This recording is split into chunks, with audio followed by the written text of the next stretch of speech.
Ladies and gentlemen, welcome to Spawncast episode 225. We're missing Max. He's at a convention. Conventions are coming back, so he's at one of them. I don't remember which one is it? Was it Retropalooza? Retropalooza, yeah. Retropalooza. All right, cool. Very good, very good. I saw some pictures popping up on Twitter, so good to see that's back in full swing with the convention season. So he's there, and then Sean is, I don't know, Sean's doing something. He mentioned it. He put it on Twitter. He's like watching like an event or like wrestling or something. He actually paid for it this time, so he said he wants to watch it on his TV. That is his reasoning. He actually paid for it this time. So he wants the $14 effect on his TV. He's got an LG CX, so it makes sense. Yeah, that's true. But he's got a bunch of people here. Got some stuff to talk about tonight. Let me go around here. I'll start from the left side. We got Jordan Fringe. Jordan, how's it going? Good. Glad to be here. Popular channel over there. Make sure you check out Jordan. He's rolling towards that 100K mark right now. We're getting close. It's exciting. How close are you, Jordan? How close? Less than 2,500 away. Less than 2,500 away. That came up quick. Yeah, I mean, it's exciting. Maybe next week. Who knows? It's good stuff. Good stuff. And then we have maybe this week. Then we have OJ Player Essence. How are we doing over there? I'm doing pretty good. How's everybody? Good. And we got Evan. Yep. Keep an eye on chat, monitoring things over there. We'll jump into, you can jump into some of the Pokemon Unite talk when we get into that in a few minutes here. Oh yeah, Pokemon Unite. Very good. Awesome. Very good. We got Miss Click. Hi. Hello. Greetings. Click. What changed? Cut off all my hair, dude. It's all gone. I thought you were cutting your hair. Your hair was not short?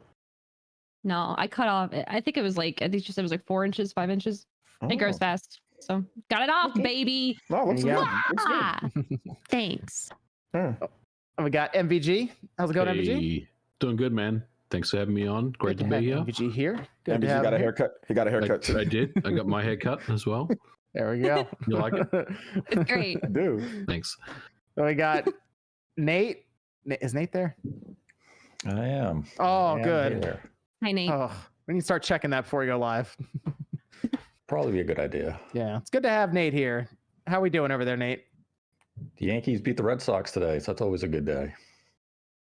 All right, then. Yeah. Good to hear. Well, they lost 2 games in a row this week, and they should have won the first game, but a couple of wild pitches and some bad bullpen appearances cost them that game. They got their ass kicked yesterday, but today they won 4-3, even though Aroldis Chapman pitched a horrendous 9th inning, but they hung on for the W. Tomorrow they complete the 4-game series against the Red Sox, and hopefully they can take 2 and split the series. I'm not gonna lie, I understood 0 of what you just said, but I support you. That's okay. Those who watch baseball understood. Okay. I don't watch baseball, but I understood. Well, you watch basketball, so it's the same terminology, basically. We have There's no. It's the bottom of the ninth. There's no bullpen in basketball. Right, you just got the bench. There is a bench, that's true, but it's the same thing. So, do you want to start with Pokemon Unite real quick? I didn't get a chance to play it, but I know Jordan was playing it quite a bit. Evan, you tried it out. I don't know if OJ you got a chance to play it, OJ? I played the hell out of it. Apparently, Click played it. Yeah. So like everyone played it, but me, I guess. I don't know. Nate, did you play it? Play what? Okay, good. So let's go around here. We'll you guys can just kind of go over what are we looking at here with Pokemon Unite? This is a MOBA, right? Mm-hmm. Yeah, kind of. It's like a MOBA light. It is. Yeah. What I like about it, it's very user friendly to like jump into if you've never played a MOBA. It's not as I guess scary to someone who doesn't know how to play MOBA as jumping into like League or Dota. So it's very simple. You pick a Pokemon, you level it up while you play the game fighting other characters or random Pokemon, and then you score points to then literally like a basketball dunk it into an area to score points for your team. It's a very simple concept. And it's fun. The problem I had with the simple concept like that, though, is after playing several matches in a row, I'm kind of like, okay, I've had enough. Like, I didn't have an incentive to play like all day or like get into it as long as other people have, just because it's very much the same every single match. Is this a good pick up and play game then? So like, because it's supposed to be designed. I think it's primarily designed for mobile, and then they were also like, let's get it on the Switch too, because obviously mobile is where it's going to be massive for them. And those are the kind of platforms where you're thinking, oh, it's gonna be something someone's gonna fire up for like 10 minutes, 15 minutes when they got some time on their phone. Is that's kind of what it feels like then? Quick 10-minute matches. You hop in, hop out, do some daily challenges, and then you can check back later or whenever you have free time. It's not, which is fine. Like, I think that's the way I've been playing it, and it's been working out just fine. Okay. No, very good. We say it's going to be like in bite-sized pieces, but we know for a fact there are going to be people like living and breathing this game. Oh, and they're just gonna, those kind of that happens MOBA. with phone games too, though. Like not even just MOBA, sure. like gacha games. People will just play it all day, and I watched multiple people like Void. He's a pro Smash player. He played it for 20 hours. Shofu's another big Pokemon guy. He played it. He was just playing it constantly. There's guys that are just playing it, and I think what makes it entertaining, it's not as fun if you play it by yourself. If you play it by yourself, it's just, you're gonna just be like, all right, whatever, because your teammates are just gonna do whatever. But if you've got the setup, you've got your homies, you got your boys, you got your girls that you're rolling with, then it's way more fun. Because I was playing with my peeps the whole time, and the strategies start getting more advanced as you start what to level up, what you do. Like, there are deadly combinations. Like, who you roll with is very important. You got some Pokemon that can like put up like a mud wall, and then you've got like a Pokemon like the Alolan Ninetales that can freeze people. So there's also hard counters. Like Zenoria, that Pokemon is like crazy, right? Well, if you have Alolan Ninetales, you can just freeze him. He can't move as fast. Therefore, then you can like use Crustle, put up a defensive wall, do other things. So there's hard counters. Like, all the Pokemon are like kind of like busted. A lot of them like are really good, and there's bad matchups, almost like Smash Brothers at times, or like a competitive, any competitive game. So that's what I like about it. It's like you have to make sure that you're rolling with the right Pokemon. You have to make sure that you're leveling up. I like the fact that, of course, it's like a normal MOBA. You have to level up and get stronger, and you upgrade your different abilities, and it just creates like a addictive gameplay hook, especially if you're trying to, play with your friends and do the ranked and get competitive. Like, you're going to think that every game is like, oh wow, okay, we got to do this better. We got to do this better. Like, why didn't we blow them out? So there's a lot of like, it's simple. It's easy to pick up and play, but at the same time, it's like it's there's a lot of depth to in terms of what Pokemon you pick and kind of like how you go about and score and stuff. So yeah, I enjoyed it. It had no business being that good for like a free to play. I don't like MOBAs. I don't play I don't play them or anything. But that game was just, MOBAs are cool. I mean, don't get me wrong, they're not bad.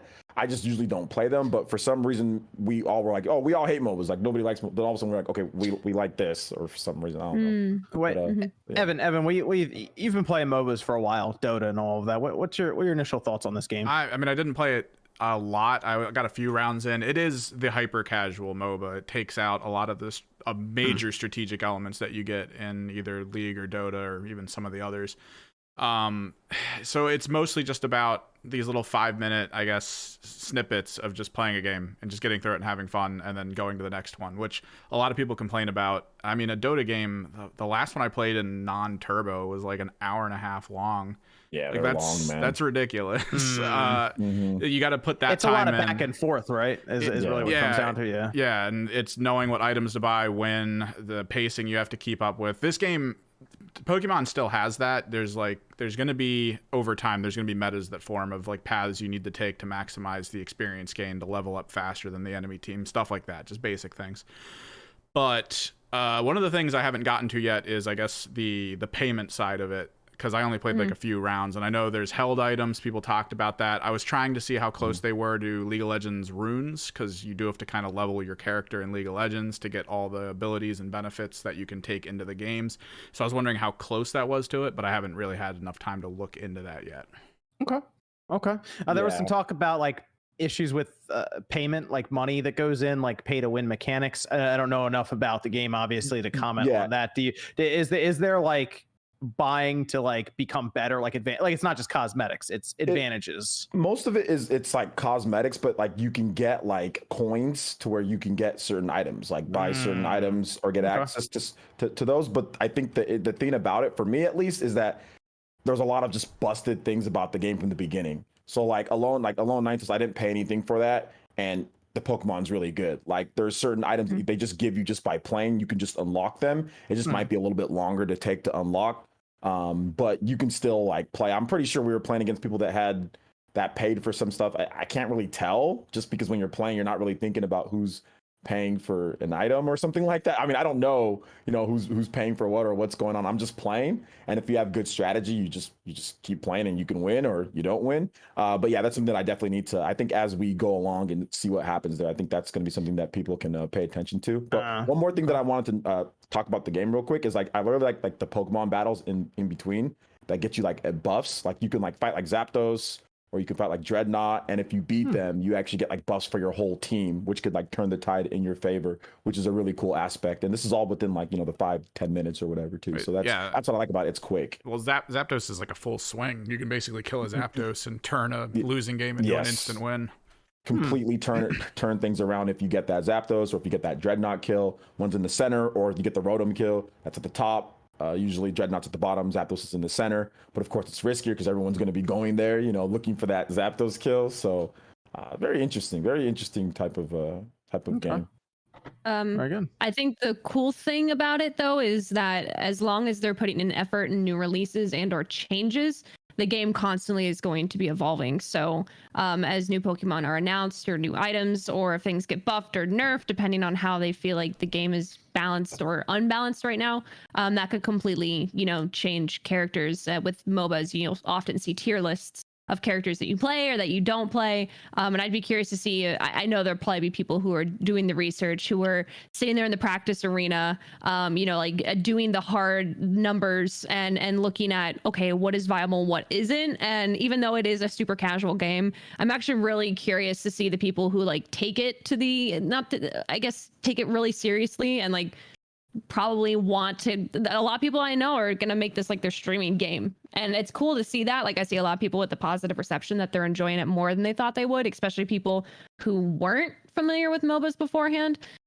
So yeah, there have been a lot of people that have like, I've never played a MOBA before, I've been too scared to, but I've really been enjoying this, so maybe I'll give another one a chance later on. I just think that's the coolest thing because, MOBAs, sure, they're not going to be for everybody, but they're at least a new genre of game that you might not like at a certain point in your life, but then later on you're like, you know what, I'll try it.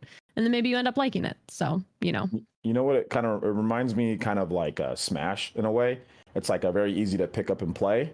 But like the more you play it, there's like some other like kind of like layers that that kind of go on top of it. But at the end of the day, Smash is not like Guilty Gear, or it's not like like Tekken, or it's not like some of these other games. But it's like so much in-depth combos and stuff like that. You got to actually kind of like make your own type of gameplay with this. So it kind of reminds me of that. I think that's how hardcore people are they might get into it like they get into Smash. Like how people just thought it was just casual kids. That's what it's supposed to be, kids multiplayer game, right? But then all of a sudden people started playing Smash 64, and then Melee came out, and then rest is history with what's going on now. So okay, I'm gonna comment quickly on Skyward Sword HD because I'm almost done the game.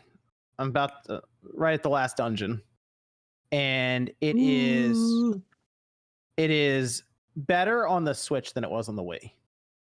By a good margin. I would hope big so. Statement there. Yes, I would hope so. By a large margin. I haven't thrown up in disgust playing it this whole time. Like 18 hours, I think, and I've noticed it's gonna take probably about like 30% less time to beat it, which I think is great. And I've noticed that the game gets really confused sometimes when you're using button controls versus like motion controls, because you can just Link can do some wacky stuff when you're just like moving the joystick all over the place. There was one boss towards the end where you're supposed to push them off the back of like a bridge kind of, and it was like the easiest thing ever. And I remember specifically that one being a little more work than what it was when I played here. So I don't know if the game's necessarily designed that well with button controls in mind, which it probably shouldn't be because it was never created for that. But I've had more fun with the game, so it's gone from a solid C to a solid B for me now. Interesting. I will say it is better. I'm glad that people are enjoying it. If they're playing button controls, I know some people were complaining, saying like the puzzles are awkward, and it's like, well, you're not playing with the way it was originally intended. So if you go in analyzing it from the perspective of, okay, if I was using motion, this would be really ingenious. Like think of the very first temple where you have to confuse the eyeballs. If you're just, twirling, and making them dizzy with button controls, it might be like, okay, that's kind of weird. But when you're using your arm, like it feels much more interactive.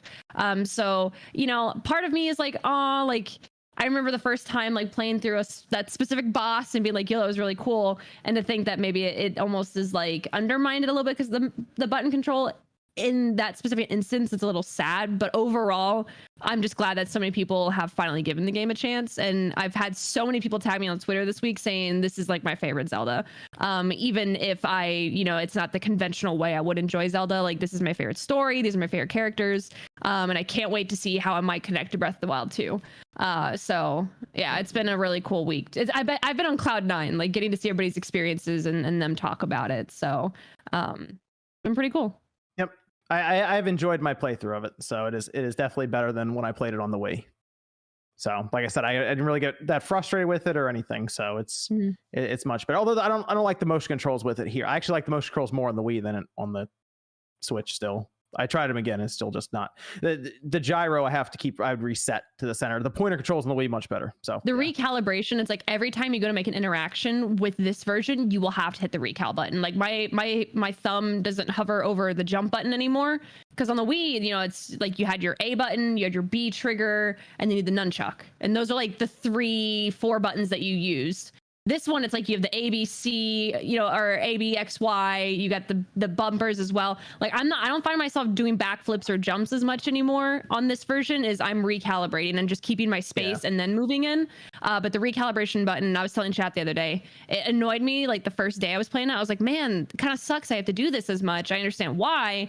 But now it's just second nature. So like now it's like you have to like dedicate that couple, minutes or hours, however long it takes you to get used to it. But then once you get used to it, it's like I just forgot about it at that point. I think I'm gonna have the game finished in just over 20 hours. Okay. Which I think is pretty good because I remember when I played it on the Wii, it was definitely closer to 30 hours. Would you say you read relatively fast, so you like scroll past the text pretty quickly? I do scroll through the text pretty quick. Yeah. Yeah. Also, I hate like 80% of the characers, so. You hate them. Yeah, it's just boring. Oh, I'm just through it pretty quick. Oh, so they don't affect me. I'm just like, what? Just real quick through the text. Who's your favorite character out of any of the Zelda games? Not to go too long. Any of the Zelda games? Any of the Zelda games. Who's your favorite character? I'm not judging you. I'm just curious. That is a good. I mean, obviously, most people are going to just pick Link, but that is a good question. You can come back to us with it next week. How about that? I almost want to. I almost want to say the character that I really even like. I guess the character's backstory. The Sora from Majora's Mask. Macau? Yeah, because I really enjoyed the build up of the story. The one that you wear the mask of, or the one that you meet. I mean, I guess the one you wear the mask of, I guess. The one that's like playing on the beach. I really like the that last story. Jam Majora's band, Mask. Yeah. Dark. I like that storyline. If all the characters were dying in Skyward Sword, would you like them better? Probably. Aren't they all kind of dying though? I mean, they were dead to me in 2011. Oh my god! Damn, man. Hey, they're back now. They're back, and it's a solid B. So it's fine now. Now, Skyward Sword isn't as bad as people made it out to be. Oh, you don't like Girahim? What? You don't like Girahim? No, not really. What? He's so cool. Oh, it's not the 9 that Nate gave it, but it's close. It's a 9 a decade ago. John's a Groose fan. I can tell. He is Groose. He is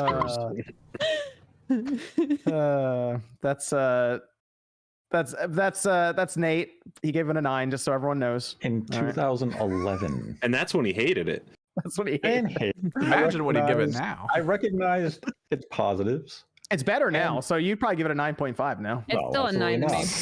I probably would have gone lower this time. But really? I mean, I only played it like an hour at my friend's. Listen, like an 8.9. The reason why you guys don't like the game as much anymore now, not just from the societal pressure, but you're old, you're grumpy, you're I like it more now, your though. joints hurt. Yeah, me too. You gotta wake up in the morning. MVG likes it more now too. You said the characters are boring. If you think the characters in Skyward Sword are boring, you're an old cranky man. But now they let me skip the boring characters. You're precious beans. Like they're so wholesome and precious. The cast of Skyward Sword has nothing on the cast of Link to the Past. Yeah.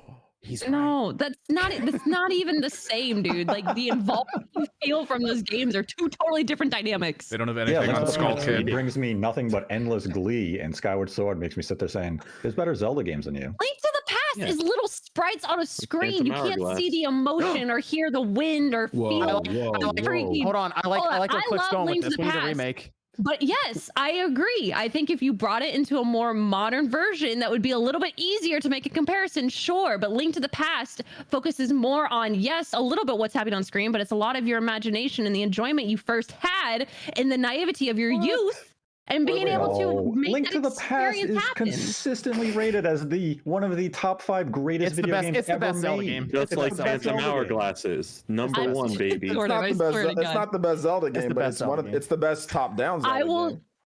Oh, okay. I will some say Link to the respect Past is on- a really good game, but to say that they're the same kind of experience is not Oh no, it's not the same type of Possible. experience. Link to the Past is superior. okay, Nate. Sure, we'll give it to you on this one. John's on my side. I do. I think Link to the Past is the best Zelda game, but Sure. I'm also old. Yes. That's why And we like cranky Link to and the Past. creepy. We're old. We're old. Yeah, and cranky. Yeah. Old and cranky. I like Link But to I the don't like Past. all the sunshine in like in Skyward Sword and Breath of the Wild, and it's too bright. Oh my god. Yeah, Link to the Past. I mean, like the opens- dark, yeah, dark it and opens with grungy, like rain Link and to the Past. thunderstorm, and your uncle's dying. Okay, what about and what about like Link some Between Worlds? horrible things are unfolding. What? What about what's your opinion on Link Between Worlds then? That's you a like Between it? fantastic Worlds? game, too. I like the game as well. Yep. Yeah. Okay. Yep. I like Link Between Worlds. The game's not as good as Link to the Past, though. It is not. Or Phantom It's not, but Hourglass. I mean, it's damn good. It's damn They're good. pretty similar. Well, I mean, there's a direct sequel to Link to the Past. Yes. Yeah. Evan, you want to hit us with a Discord question over there? What is the status of the show that you were planning to do with Sean, where you play games and he tells crazy stories? I don't know. I talk to Sean about that occasionally, and he thinks it's a good idea. So maybe we'll do it and hope that Sean never incriminates himself on camera. It's in development. Yeah, we're still kicking it around. I think it could be fun. Do you think Mario Golf Super Rush will receive the same treatment as Aces, where it keeps getting major updates, I guess, enhancements? I do. Hmm. I think it'll continue to get updates, at least for a year. We still have New Donk They- City, right? Didn't they Yes. already say that it's going to do that? They said it's going to Yes. do that. Yeah. Yeah, and they showed like Click said, New Donk City. So I think it'll have at least a year of updates, and they'll be pretty good. So All right. This crowd might not be great for this. What's everyone's favorite board game? it's everyone's favorite board game. Yeah. I Monopoly. mean, we got to go with classic Monopoly, right? Yeah, see, Monopoly. there it is. No. So generic. Yeah, I usually Is play. I'm a- Twister a board game? No, It's a very Twister large guy, board. huh? Nate's okay, Nate. We see what you're into. Okay. Subway He's a He's Sean Fun. answer. What's He's wrong tall, with he can reach a Twister? lot It's all of- you about can- flexibility and reach. I'm a Oh, tall gosh. dude. I can reach Yeah. from corner to Flexibility corner. reach. Someone's been playing Mass Effect, huh? What? Gosh. board game you put on the Chutes and table ladders. and you play. All right, there you go. I suggest something like Dead of Winter if you don't want to just play something from the basics. It's good. Well, OJ said Monopoly, so I'll just say the game of life. Game of Yeah. life. Life is good. Life is What good. about Monopoly's good. Guys ever played Mousetrap? Mousetrap is good. Yeah. No one ever Mousetrap. wanted to play Mousetrap. They just wanted to set it up and like. I love that's Mousetrap. because where No one ever Mousetrap wanted to play was, it. there were always missing parts. It was always at a school, That's and there was true. always That's a 2 good or point. 3 missing Yeah. parts. What about That's a good one. Sorry? Yeah. Sorry. Oh, I love Yeah. Sorry. Yeah, Yeah. I just like popping the thing in the middle to just hitting that. That's That was- trouble. That was trouble. Yeah, That's trouble. Was that trouble? Remember the That commercial? was trouble. I like Sorry is trouble. when then. you could jump the Yeah, people Well, like and Hershey knock them Kisses. back. What's that one Yeah. game with the? I like trouble better. Candyland was good. Operate like you're like a doctor. You gotta Operation. go- Operation. Yeah, Operation. Yeah, that game's cool too. What about Connect 4? How are we feeling Yeah, on Connect that? 4 is Are we, great. are we just naming all the I board love games now? Connect Four. Yeah, Connect 4 is All good. that stuff is great. I love. I used to play Hey, board how games we all the feel time about back in the day. checkers or chess? They You just can get pull up most the of these Hasbro wiki on really Clubhouse Games, 51 and 1. Yeah, True. But you can't get tiddlywinks. You can What? get, What is that? you can get You don't have Connect 4. tiddlywinks? No, I don't. You have colored like discs, and you take the bigger disc and you push on the I don't end know of it, and it has to tiddlywinks is, flip man. up, and you land it in the cup. I had no idea what you just said. Tiddlywinks. Yeah, that must be. Okay. That's, So I It's use not a it. Rhode Island thing. It sounds like some That's Rhode a- Island stuff. that's an East Coast weirdo type No. of, you know. Hey, don't. Yeah, there's Tiddlywinks. three. There's You at least played it 3 of with, us on like, the East Coast. It's like what's the game old people played on the streets? Tiddlywinks. Jacks. You'd had Old Tiddlywinks people. and Jacks. Oh, I know about Jacks. Yeah. What about Yahtzee? Yahtzee's fun. What about Yeah, Domino? dude. All right, Okay, Domino's great. some of these aren't You even guys- board games people are You guys naming. are just Gotta talking be- about clubhouse games now. We Stop are it. talking about clubhouse games, Listen. Clubhouse but Games is great. All I'm Connect saying. 4 isn't a board game. what is I'm it just- then? Wait, It's a standing up board. What's Yeah. that? Yeah, so it's Oh, a Battleship. And Battleship's not a Yeah, board game. plastic. Battleship. What about Yeah. Guess If that's Who? your logic, Battleship's not a board game. What about Oh, Guess yeah. Who? Is that a board game? No, What is Yeah, it then? I count it as a board game. it's there's not a board that you're Is like moving stuff Clue a around board on. game? I'm bored while Yes. playing it, so it's Yes. a board game. Okay, Clue. So that Clue's counts. great. Is there a board that you open up, you fold out, and you put on a table? Battle. What about it all right? was. What about backgammon? That seems pretty. It's not a board that you open up and you put We're not. down. We're not that old, Nate. You have to open up a box. You gotta, There- you gotta get a board. There a is- board. there is we need there's a board clear version of instructions backgammon. as to what a board game. All right, it's not constitutes. Connect 4. Connect 4 is legitimately vertical off the table. All right, this Like, question got way too serious. Yeah, okay, that's fine. You got another Discord question, Evan? Anybody play I still Breath don't of know the what a board Wild game on is. the Simu?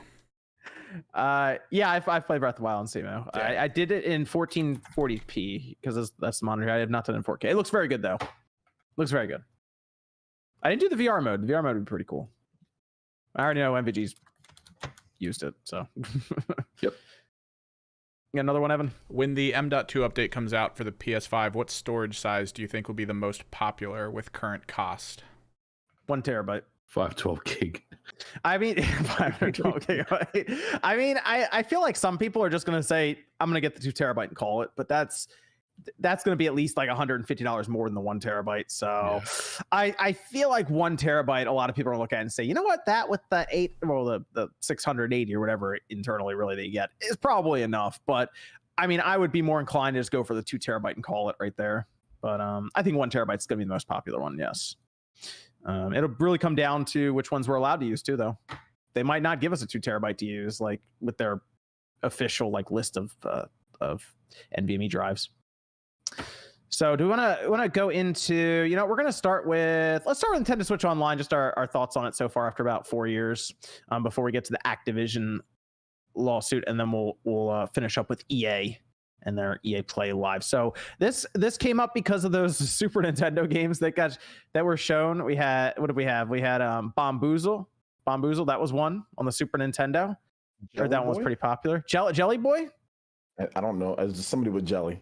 I think. Yep. Right, Jelly there's Boy? only 3 of them, and we're like trying to remember the names of them right now. I never heard it. I think and something Claymates. Claymates. They showed these games, and everyone just kind of was confused because I have like no idea what those are. I've heard of Claymates before, but like I don't know, Bomboozle or Jelly. I've heard of Bomboozle before. Okay, but Yeah. like these weren't games that were like going to be like making headlines. Basically, they got put out there, and it seemed kind of confusing for people at first when they were looking at it, but then everyone just kind of said, "Well, that's Nintendo Switch Online," and they kind of moved on from it. But it wasn't.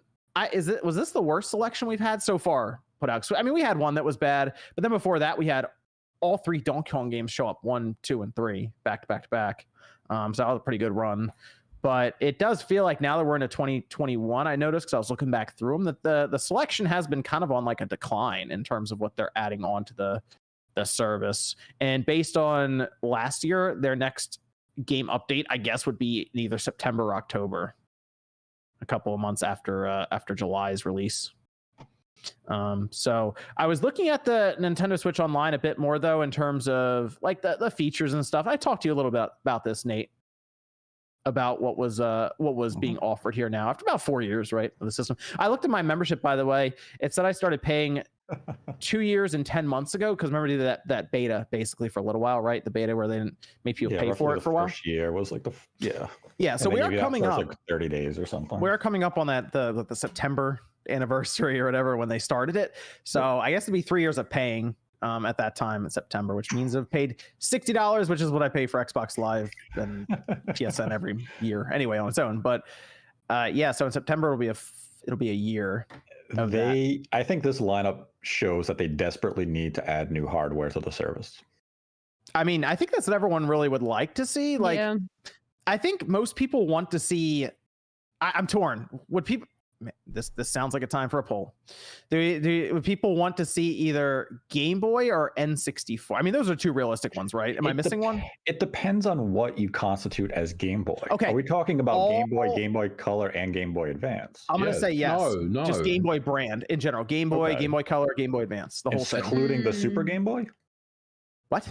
The Super Game Boy. Advance isn't Game Boy though. I know I'm nitpicking, but it's not the same thing.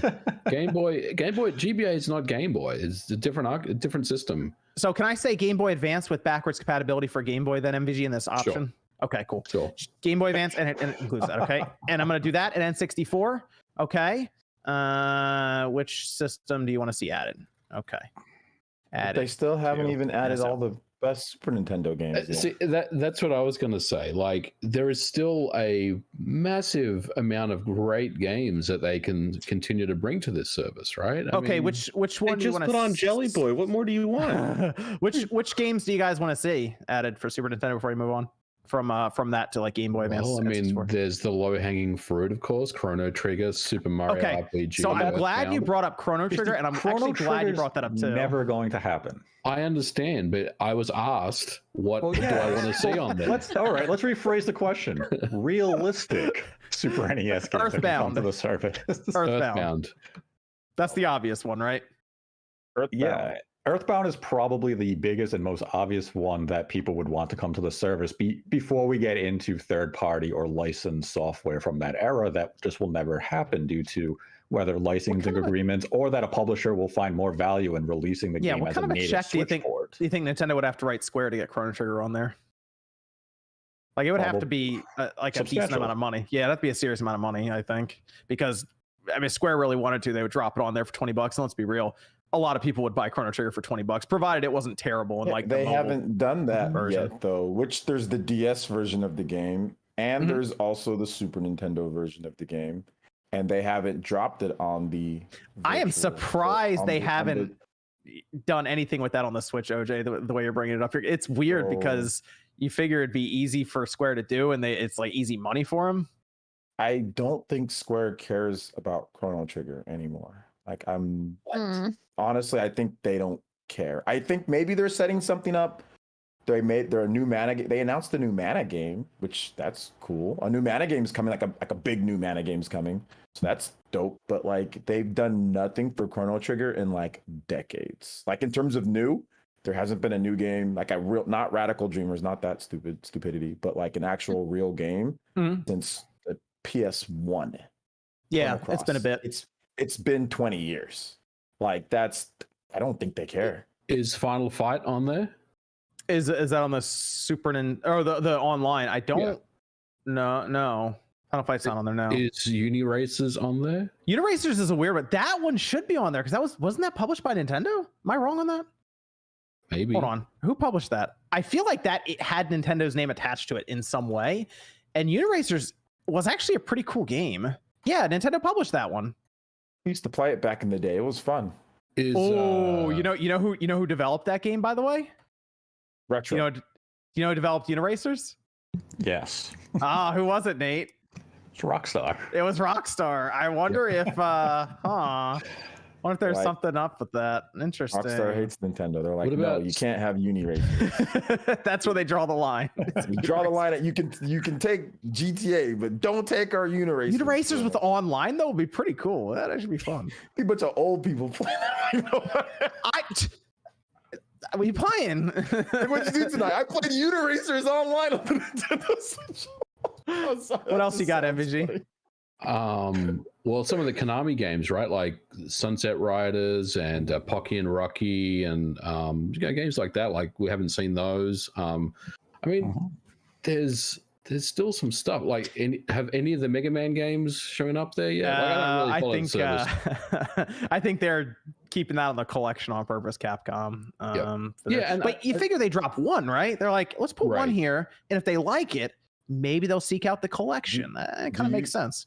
Do you think that some of them don't want to drop these games because it's already on the Super Nintendo Classic, which they I think I think the Super Nintendo Classic had a deal that was, and that's the reason it's not even sold anymore, is because it was probably licensing for so long to produce it, and then that was it. That has like all the games that people, well, outside of Chrono Trigger, but it has Mega Man on there. It has Earthbound. It has Super Mario RPG. Like the Super Nintendo Classic's amazing, right? Yeah. So how does this work? But I can't remove it from my TV. Does Nintendo approach these developers and say we want to license your game for our service? How does it work? That's a good question. I do wonder if Nintendo goes to them or they go to Nintendo over this stuff. The reason why I asked that is because obviously there are a lot of publishers that just do it themselves, right? I mean, you know, with their own collections, like we've seen, like the Lion King, Aladdin thing. You know, so I think a lot of these publishers realize there's more money to be made if they just produce their own retro throwback collection of whatever games that they want to put on a cartridge and then offer some type of extras like art books and, you know, extra features, and then sell that versus, you know, putting it on the online store where no one's going to play the games. Or let's just be real here for a second, MBG. Square Enix tomorrow, or Monday, we'll say, shows up and they announce a physical copy of Chrono Trigger on the Switch, art book, the whole deal. It looks really nice, and it's $60. I'm buying it for 160. A lot of people are going to buy that immediately, like day one. God. So if they did that, would it be the DS version? Or could you switch? If it's like if it was the good version, yeah. The DS version is it's going for about anywhere between $100 and $200 for the DS version of Chrono Trigger right now, like brand new. So if they did that, that would be extremely appealing to many people, because that Chrono Trigger DS is selling a lot. People are buying that secondhand. People are buying it new. Everyone's snapping up what they can at this point. I bought that for $60 2 years ago, and it's it's supposed to be a $40 game when it launched. Was it 30 or was it 40? One of those two, either way, whatever. So the price has shot up considerably on that. That game's not even that old either, you know. Is ActRaiser on there? Because that's another game that I think would be great for the service. That is not on there. And Zombies Ate My Neighbors, that just got announced as a physical, right? So it can't. Like I said, I mean, I think a lot of the times, you know, the publishers themselves are just going to do it themselves, because it's not about like. It's about making money at the end of the day. Like if they dropped Zombies on the NSO service, I mean, sure, maybe some of us would play it, but like I think it generates a lot more hype when they announce that these games are coming back, right? And I think a lot of them just want to go down that path. Let's look at that rumored Game Boy, the Castlevania GBA collection that we heard about. I mean, that seems like something that if Nintendo was serious about Game Boy Advance, they'd have gone to Konami and been like, yo, we're gonna do Game Boy Advance this day on this, let's lock these up and let's get it on that service day one, or, you know, a month or two down the line, and they plan it out. But you see Konami right now, it seems to be gearing that up, and I mean, let's be real, they're gonna put that everywhere, and it's probably gonna make good money, because those are good Castlevania games. Provided it comes out all right. I mean, it's M2, we assume it will, but like, and it's what we think.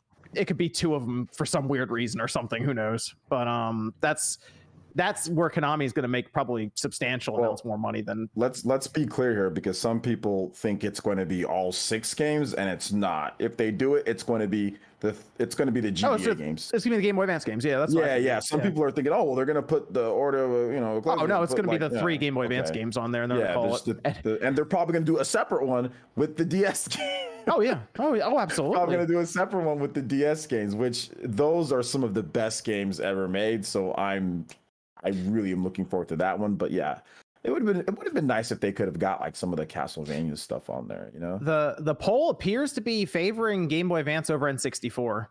Almost 2 to 1. You know why? It fits Nintendo's motif for these types of services. Game Boy, especially if we're just functioning on the idea of Game Boy Color, is that it's cheaper for Nintendo. These are older, they're probably less valuable in Nintendo's eyes as far as profitability goes in terms of individual new releases. So it just fits Nintendo's motif of let's make something that is cheaper and we can offer it and people are going to get excited. I mean, when we really think about the Game Boy line, what games in particular would really make it exciting? You're going to get Tetris. That's the iconic Pokemon's the really exciting one for You're people. Probably not going to get the Pokemon games. Yeah, which is what you figure they'd throw one of them on there. You would hope, but I mean, that's where you have to get the Pokemon Company involved, and then there's going to be a lot of back and forth with that agency and stuff to get those games on it. But when you think about, you can get Donkey Kong 94, which is a fantastic game, but you kind of need that Game Boy Advance to give it more diversity, because when you think of just the pure Game Boy line, Mario and the Six Coins, you got Kirby, right? Yeah, man, the disrespect against the Game Boy. It's not disrespecting, but at the same time, there's superior versions of these games already on the platform, be it with Super NES counterparts. The Game Boy line on its own, I don't think is going to instill that much excitement, which is exactly why it's probably what Nintendo's going to put on the service. That's what I thought. Monochrome Game Boy. It's not even a Game Boy Color. Yeah, I mean, it's a regular great Game Boy. It's a great throwback for their legacy and stuff. But like, are you going to play Link's Awakening on Nintendo Switch Online from the Game Boy, or are you going to play the remake? I'm going to play Link's Awakening. You will boot it up and then say, "Why am I playing this one?" Wait, hold on, MG, you getting that you getting that Zelda handheld too? The Game & Watch? Oh, absolutely, I am. You know I am. That has like so. I'm just gonna get it and like play like Forza on it or something like that. It's I hope they make a move this holiday though on the Nintendo Switch. You know what? It makes the most sense is if they do this Game Boy Advance thing, right? Let's say in September, and one of the first games is Metroid Fusion.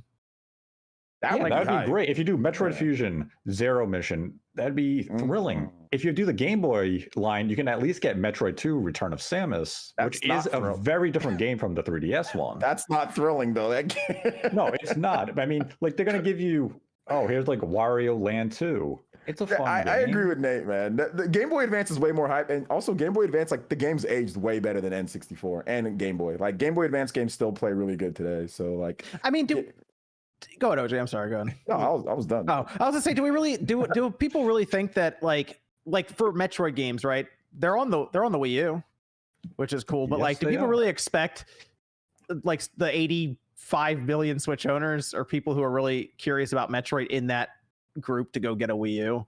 I mean, not really. No. Very limited stock, even in terms of the Wii U. So yeah, if there's emulator or something, that's kind of where we are with it now. Unfortunately, like it's tough when there's no real option, because if you look at Nintendo, they have a page that tells you like what to do, and it's like, check your pawn shop.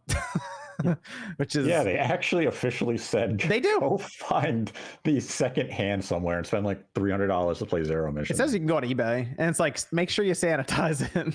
So here's something from left field that I want to throw a pitch to you guys, right?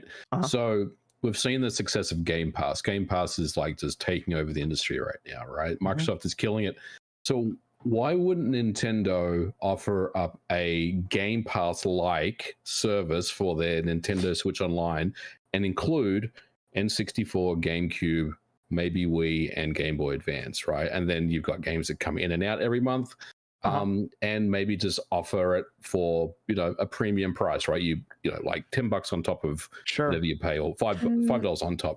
I like it. Do you guys think that would be successful for them, or do you think it wouldn't? Like, yes, I think it would be successful for them. In a perfect world. Perfect world. Yeah, in a perfect world, would be I would successful love that. for them, but I think it comes down to Nintendo's hubris. They would view those titles as they're worth a lot more than $10 a month. On top of whatever, the other fee is. They view it as, why can't I just remake that Wii game and charge you $60 for it? And that's what we hit with the virtual console types of games, where Nintendo intentionally left certain products out, or they were charging us $15 for an N64 game. They view that value of their IP so highly, they're not going to gift us something like a Game Pass type service. Microsoft only has Game Pass because they want to expand that ecosystem to so many other devices, whereas Nintendo is still stuck in that old school mentality of it's a privilege for you to play our game. And that's why, just real quick, that's why we get crappy games every month on NSO. I think what you just said is the crux of the issue, right? Like, that's why we're never going to see Earthbound on there, because they feel like Earthbound has a lot more value, right? And they may or may not be doing something with it, right? I'm not saying they will, but you know what I'm saying? That they want to keep that up their sleeve just in case, they decide to bring it back. Do you know what? If Nintendo ever wanted to explore something outside, because they're doing cell phone stuff now, right? With like different games they're playing around with. If they ever wanted to explore like subscription service off of like the Switch, for example, but not get into like newer titles or anything, that would make a lot of sense for them to do like a Nintendo Vault and do like their own like Game Pass type service on PC and on phones alongside of the Switch, and legitimately just cash in on all these retro titles at like a $10 a month fee, and just put it out there. And they're like, hey, here it is, online play and all this. And I mean, legitimately, they could probably rack up tens of millions of subscribers in a year from that, which I don't know. It's strange. You never know. Nintendo could surprise. They could do something like that. And knowing them, I mean, that you might be right, Nate. They might be like, nah, we got to keep everything, on the Switch because it's a privilege to play it or whatever. But I think from a business standpoint, that would be ridiculous in terms of that. Their mentality can change over time, but we saw how Iwata put it out, where he viewed that devaluation of games as something that was very critical and dangerous to the industry. And Furukawa could have very different views on that. So there is the possibility that Nintendo would consider this moving into the future as they move on from the Iwata era mentality. And I think a lot of Nintendo fans would love to see that type of service, a Game Pass Netflix style service that really embraces the full library of legacy Nintendo software. It's just a question of, will Nintendo see that value? And if they do, what type of pricing structure will they put in place of that service where to us, the consumer, we feel okay with paying for it? And what type of, I'd say, I guess, long-term accessibility to the software will we see? We can't have Nintendo do what they did to the Wii U to the Switch, where our account system has changed. We lost access to things, and that's not exclusive to Nintendo. Sony did it as well. But you would want to know that these titles are there for the long term, and be it 10 years, 15 years, 20 years, we can still access that service as long as it is continually running. You can access it on your current Switch or on your Switch 5. And we just don't know how Nintendo's going to approach that future compatibility with such a service. Microsoft has demonstrated this is possible. They span 3 generations of the Xbox ecosystem on the Series X and Series S right now. If Nintendo can do the same type of service moving into the future, I think it's something the industry as a whole would embrace. And I have hope that one day they will see the light and do it. I mean, it's good for, as people have said online, game preservation as well. So, yeah, I mean, I'd be fine with that. I think it'd be cool for people who would be interested in playing some of the older titles without having to download it and emulate it or go to a pawn shop. I think that'd be good to see.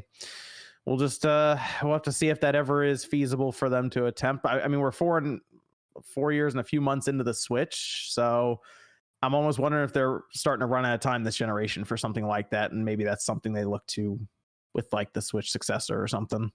Maybe, but I mean, we also know that they have an emulator for GameCube and Wii, right? Like Nerd has developed those already for Mario 3D All Stars. So really, it's really just if they want to do it right now. And I think, honestly, like if they announced like GameCube was coming to NSO, and you'd pay an extra $5 a month to access a library, I think that would be really, really popular with a lot of people. A lot of people would sign up for GameCube, yes. Absolutely. Yeah. Yep. But whereas if you put N64 on there, people would probably have to cancel their subs, so. Oh, man, disrespect. Now, because I do still wonder if that N64 Classic's on the table, MVG. What do you think? Is it still on the table? I don't know. I don't think so. I don't think it is. I made a video on this 2 years ago, and I watched it like recently, and I was like, yeah, I feel pretty good about what I said 2 years ago. I mean, we'd all buy I don't it.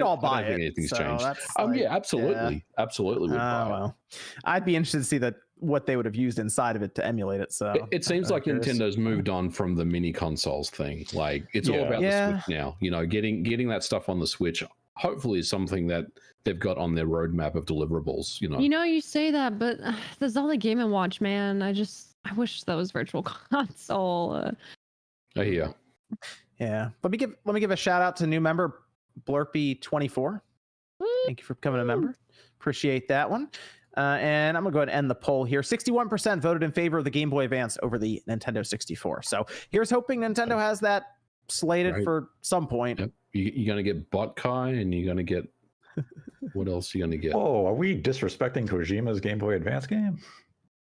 I didn't say anything about disrespecting. I'm just saying you're gonna get Botkai. That was a very obscure example. How would we play it without the sun? You know what? I kind of want N64 to show up. That way we can get that month where everyone rages that Quest 64 gets added as the big title. That would be good. They can't add, and there's not enough games to add. I was gonna say that'd be quick. Wow. They should add all the wrestling games when it's WrestleMania month. Oh, you get No Mercy on there. You get a lot of signups. That'd be fun. Oh yeah. Online too. Ooh. Man, Evan, we got any Discord questions over there? Have any of you ever played Ironfall Invasion on the 3DS? I have not. It's apparently a pretty good third person. It's a third person shooter. Third person shooter, kind of in the vein of Gears of War. It was very visually impressive. It was the developer was like Iridium or something. 3DS. Yeah. I played that. The controls were a little wonky, very stiff, but they produced some fairly impressive visuals for the hardware. It was a demo. I think I played the demo. Let's see. We have Parker Brown saying, "Are any of you excited for Dead Space to come back? I loved Isaac as a character, and watching the game slowly be forgotten was heartbreaking. I hope it gets the love and care it needs." We're gonna go into that, Parker, when we talk about the EA Play Live towards the end of the show here. T-Joe says, "Do you think the Activision Blizzard lawsuit will have a tangible effect on the company?" We'll be going into that pretty soon too. Cyber says, "Ballad is on sale for $19.99 on the PlayStation Store. I would much rather spend it here. Y'all provide way better value. Clicks. Skyward Sword HD streams are lots of fun, and much respect to OJ. He keeps it real. All of you are amazing." Thank you. Appreciate that, bro. You're great. Slope says, "You're Mr. Hate. You're in the presence of Nintendo shareholders. Now is the opportunity to find out what's in their filing cabinet." Do it. Raid those filing cabinets, get me the files, fax them over, and let me fax them over. Nintendo still uses fax machines. They don't have. But if he has a cell phone, he can just take a picture and text it to you or something. Drop. No, I want the authentic DM. experience of the NCL core. Having to wait for that noise and it's just slowly. Yes, I want to be sleeping, all of a sudden you hear, what the hell was that? Horrible experiences with fax machines. And then wake up just to a pile of documents. Wait, that just why is there a fax? That means you have a fax machine. Yeah, I got it's the printer is a scanner fax machine, like super combo thing. Oh, okay. Then. I didn't know I had a fax machine until like very recently when I was looking through all the settings. I was like, oh shit, you're a fax machine too. I'm like, I'm never going to use this, but now the moment has come. There you go. Johnny says, "Yo, Jordan is only 3K away from 100K. Congrats on the success, Jordan. As a 90s kid, I vibe with every one of your videos. Keep it up." I appreciate that. Thank you very much. And this is from Blurpy24. Is OJ going to remember us little people now that he is famous? Spotted him on the Nintendo Voice Chat podcast this week. Awesome job. Yeah. And yep, it was good seeing OJ there. Nintendo Voice Chat. Yeah, second time I've been on there. Shout outs to Brian Altano. He hit me up like I was watching My Hero like at like 11 p.m. As you should be. Hey. Yes. Yeah, as I should be. And he hit me up. So yeah, the IGN people, that's part of the reason why I even started wanting to like cover video games was IGN, N64.com back in the day. And IGN, they were always really cool and really nice to me. So shout outs to Brian, shout outs to Jada and Per Schneider and all those guys that showed me nothing but love. And they treat me like, not like I'm just some YouTuber or anything. Like they treat me like I'm one of the people that work there, so it's cool. Andy Ackerman says, "Puck the Yankees." Puck you. Neo says, "No RGT 69." Nope, RGT is busy doing something else. He's watching Nick Cage. Concept. Why is it RGT 69? What do you mean? I don't know. Christo says, "Toxic week with Activision Blizzard crap and girlfriend reviews getting subreddit threats, etc. Shake my head. People need to do a lot better." I agree, Indeed. Crystal. They won't. Yes. Have faith, Evan. No. Have faith. It's not the attitude, Evan. How many times have we said do better and then look what happens? Andrew says, "Who do you guys say is the unofficial 10th member of the Spawncast?" And shout out to OJ's stream today. Thank you. Unofficial. Who I guess who's the guest that's been on the most? I guess that'd be Grub? Rex? Grub? Grub. I think it's between Rex and Grub. Okay. Zerloff says, "The guy in the middle never smiles, just like That's OJ. Mr. Negative. Sometimes it's best just to use Windows sticky notes to hide his camera." Man, Zerloff likes whoever's in the middle here. Who'd you say it was? Thanks OJ? for your money, for your incorrect comment. Go outside and touch grass, buddy. Is it me or who's in the middle? I don't know. I thought it was weird. When he donated, I think it was OJ in the dead center. I don't know if he means me because I'm in the top middle. I don't know. Yeah, it's you, OJ. You cranky old man. Whoa, there's a smile. I didn't know that I never smile. But hey, if I never smile, cool. Evan says, Evan Reeves says soundtrack to the Olympics Parade of Nations was pretty ballin'. Yeah, they played all video game music. Yep. Chrono Trigger music. That's pretty cool. The Go OST. Yeah, I live for retro with the donation, no message. Thanks. I live for retro. Aries says, with the latest scandal involving a game publisher, will we as gamers finally disavow this toxic dude bro behavior? As gamers as a whole online? No. Marky Muck says, is OJ here? How much was it? That was $2 AUD. Is that Australian dollars? Oh God, that's like that's gotta be 20 nothing. cents. It's like 20 cents American. Don't know if I'm here or not, bro. Sorry. Lewis says, all my homies just got Xbox consoles because Spawn kept hyping Game Pass, playing through the entirety of Halo for the first time. Hey, if that's the first time playing through Halo, phew, that's good stuff, actually. Huff says, I mean, I wish I could go back in time and not have played. Like, that is such a good experience if you have not played through Halo before. Oh, we talked about that last week. We tried to get Sean to play the silent cartographer, and he won't even do that. In co-op, even though, like, first time playing through that level in co-op. Once you get the Warthog, one of you is going to have the machine gun, the other one's going to be driving it. You're going to sit in the passenger seat with your gun out. It's awesome. You're taking down all the jackals and elites. It is really good. I hope Halo Infinite has like a call out to that level in it, like as like just like maybe a section of the game or something that kind of references it. Huff says, I will subscribe to Game Pass Ultimate tonight if those weird Xbot killer people show up tonight. Keep up with content, y'all. I'm sure they are here. We still have a couple super chats to go through, so you never know. Nightlight Beat says, recently got a Stadia controller, and I got to be honest, this is one of the best controllers I've ever got. Excited to try Stadia out even more now. Stadia's controller, the controller actually wasn't bad. It was fine controller. It's the best part of the product. That's correct. Marky says, oh, MVG, who's your favorite football team, and what's your favorite beer? Well, we don't need to talk about his favorite football team. What's your favorite beer? What's your favorite beer? No, football, like soccer. Oh, soccer. Okay, go ahead. I follow the Premier League, and I'm a Liverpool fan. As far as beer, I mean, I don't know. I'm not really.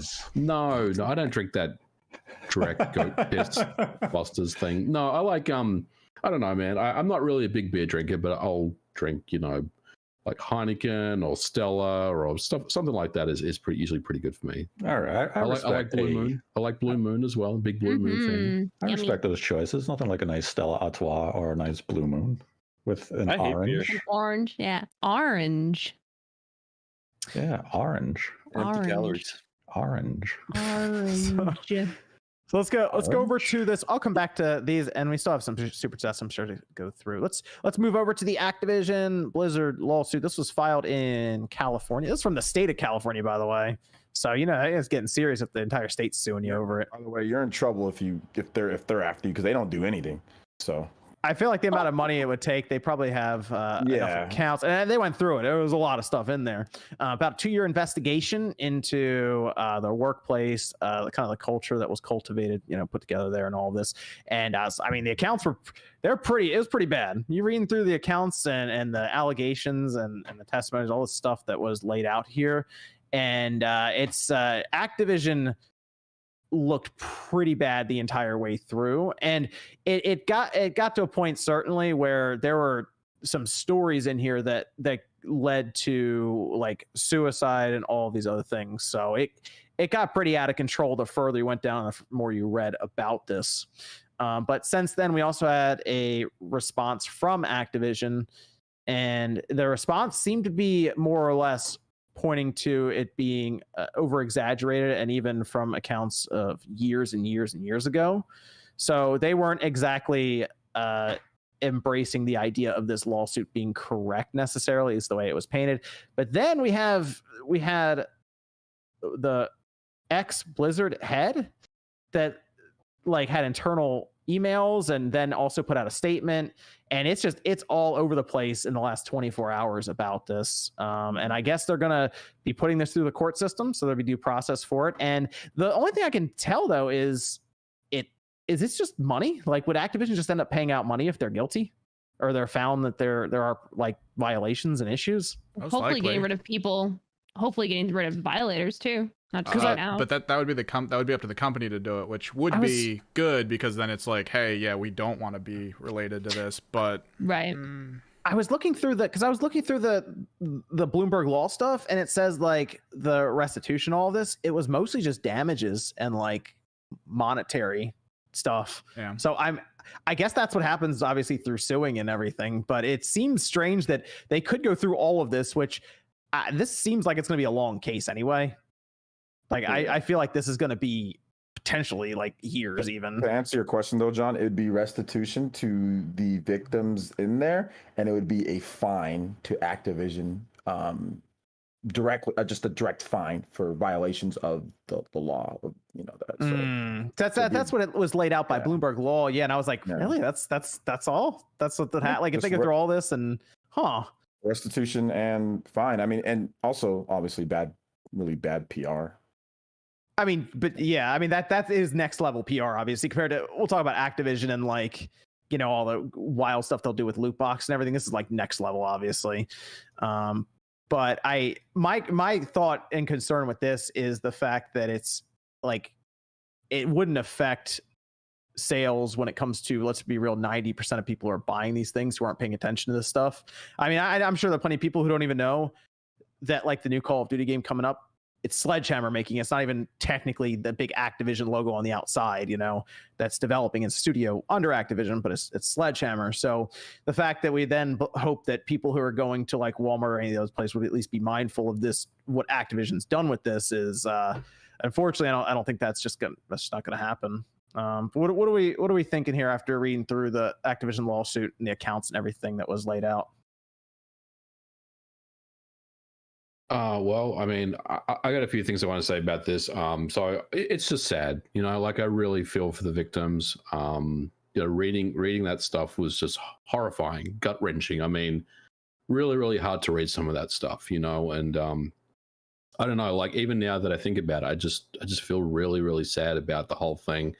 But I will also say that, you know, there were some leadership people that are both currently working there and have worked there in the past that have come out and made statements, like J. Allen Brack. I'm sure J. Allen Brack is a nice guy, but that dude is a absolute weak leader, and he probably has to go after this, honestly, because he's that kind of guy that just ignores things and then believe things will just go away. You know what I mean? He doesn't want to deal with it. And I remember this happened last year with the Blitzchung Hong Kong thing. He got on stage and said a nothing apology, very much the same vein as the kind of email that he sent out to people.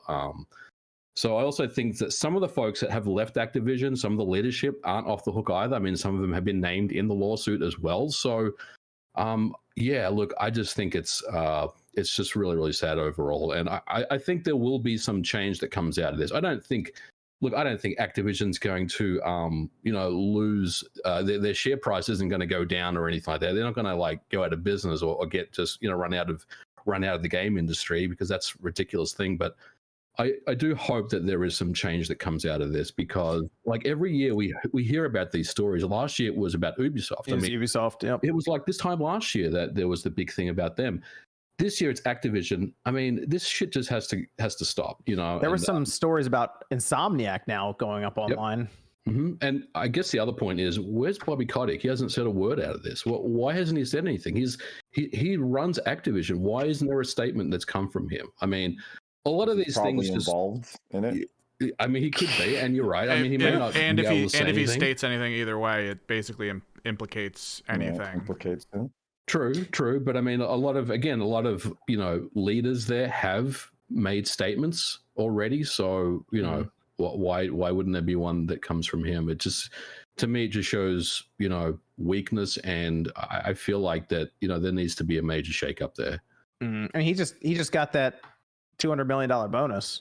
If you're getting paid that much, and and it's not even just the abuse is bad, right? But like the not giving people promotions, females making less, them not having a chance. There's also some stuff with people of color not being able, like being micromanaged to hell. Women of color being micromanaged, had to quit because of that. And it seems, just based on what I've seen, that like they're promoting on a good old boy network, because if you look at all the executives, they're all the same type of people, all their executives. And the one lady or the one girl that they had made significantly less. She made she still made good money, $655,000 compared to 1 million doing the same job, doing almost the same thing.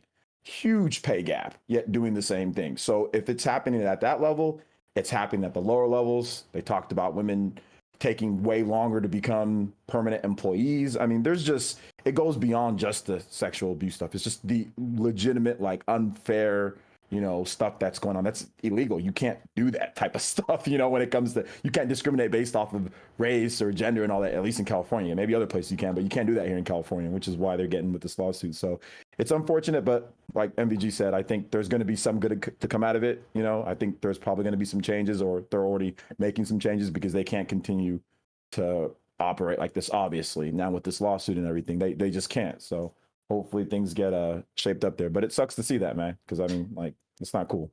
Yeah, because I like the whole thing you mentioned with MVG with Ubisoft is they basically seem to have admitted it, and they were like, oh, we're going to go ahead and figure this out internally and deal with it. And there was a report pretty recently, like a year later after they said all that like there's just minimal changes. And they just kind of quietly moved along, and that was kind of it. So, I mean, I got to be honest. I know people are hoping some good comes out of this. I think it's going to be, all right, how much do we got to pay to get out of this? Okay.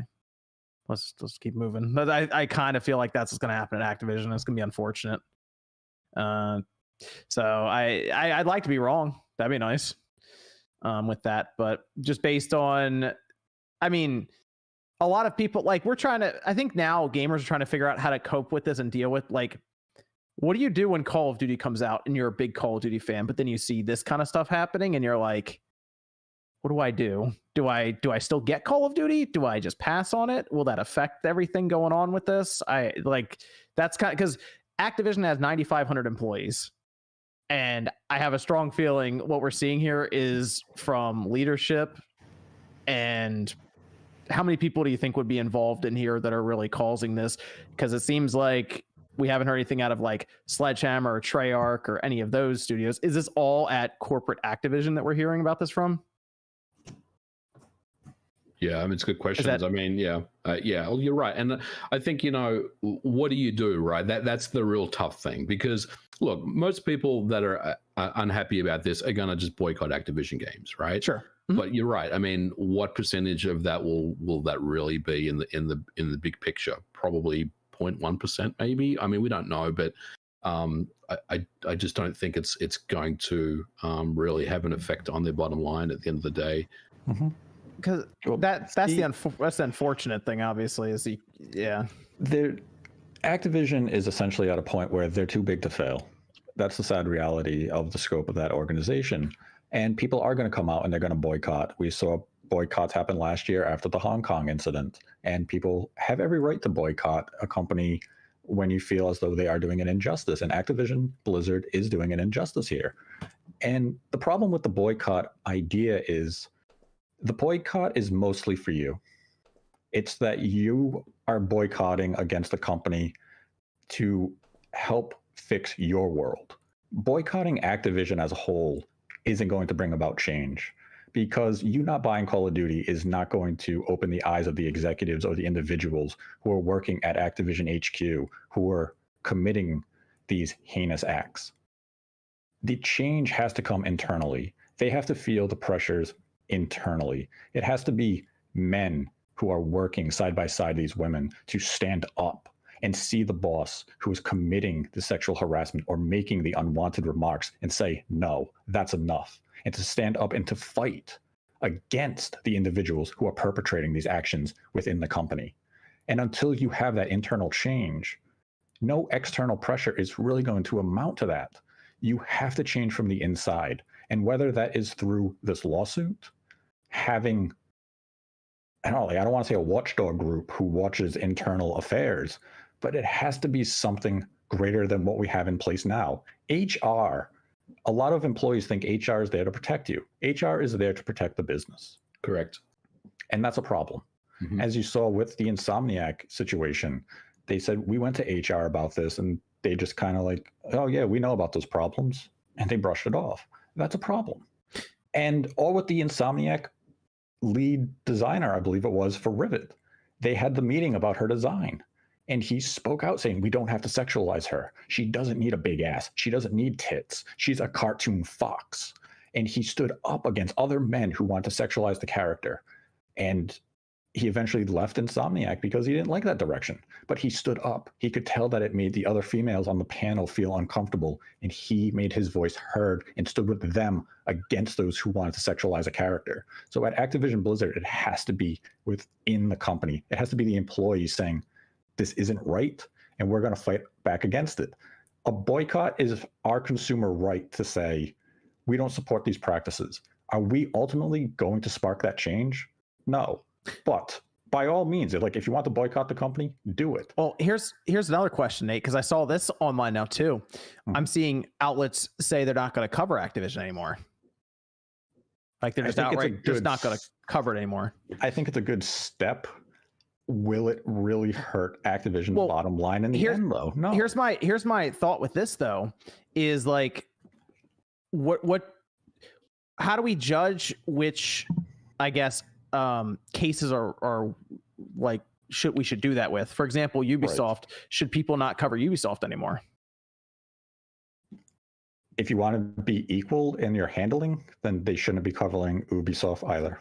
Nor should you be covering Insomniac or Naughty Dog or CD Projekt Red. But that's my problem. We're going to get to a point because it's such a widespread issue. There's no company in the industry that you can cover. That's what I'm going to say. Because I feel like it's just a matter of time before these kind of stories get out there. And that's the thing. This story only came out because California filed a lawsuit against them. Otherwise, nobody knew this was happening at Activision Blizzard. And whenever these stories come out, it's because an employee left and they went to Twitter and aired what happened at these companies. But before, there was an internal investigation done by an outlet that reports it. And even then, people doubt it. This you can't doubt because there is this very active, very disruptive lawsuit happening. But you still have people saying, oh, well, as a consumer, we really don't have that much power here.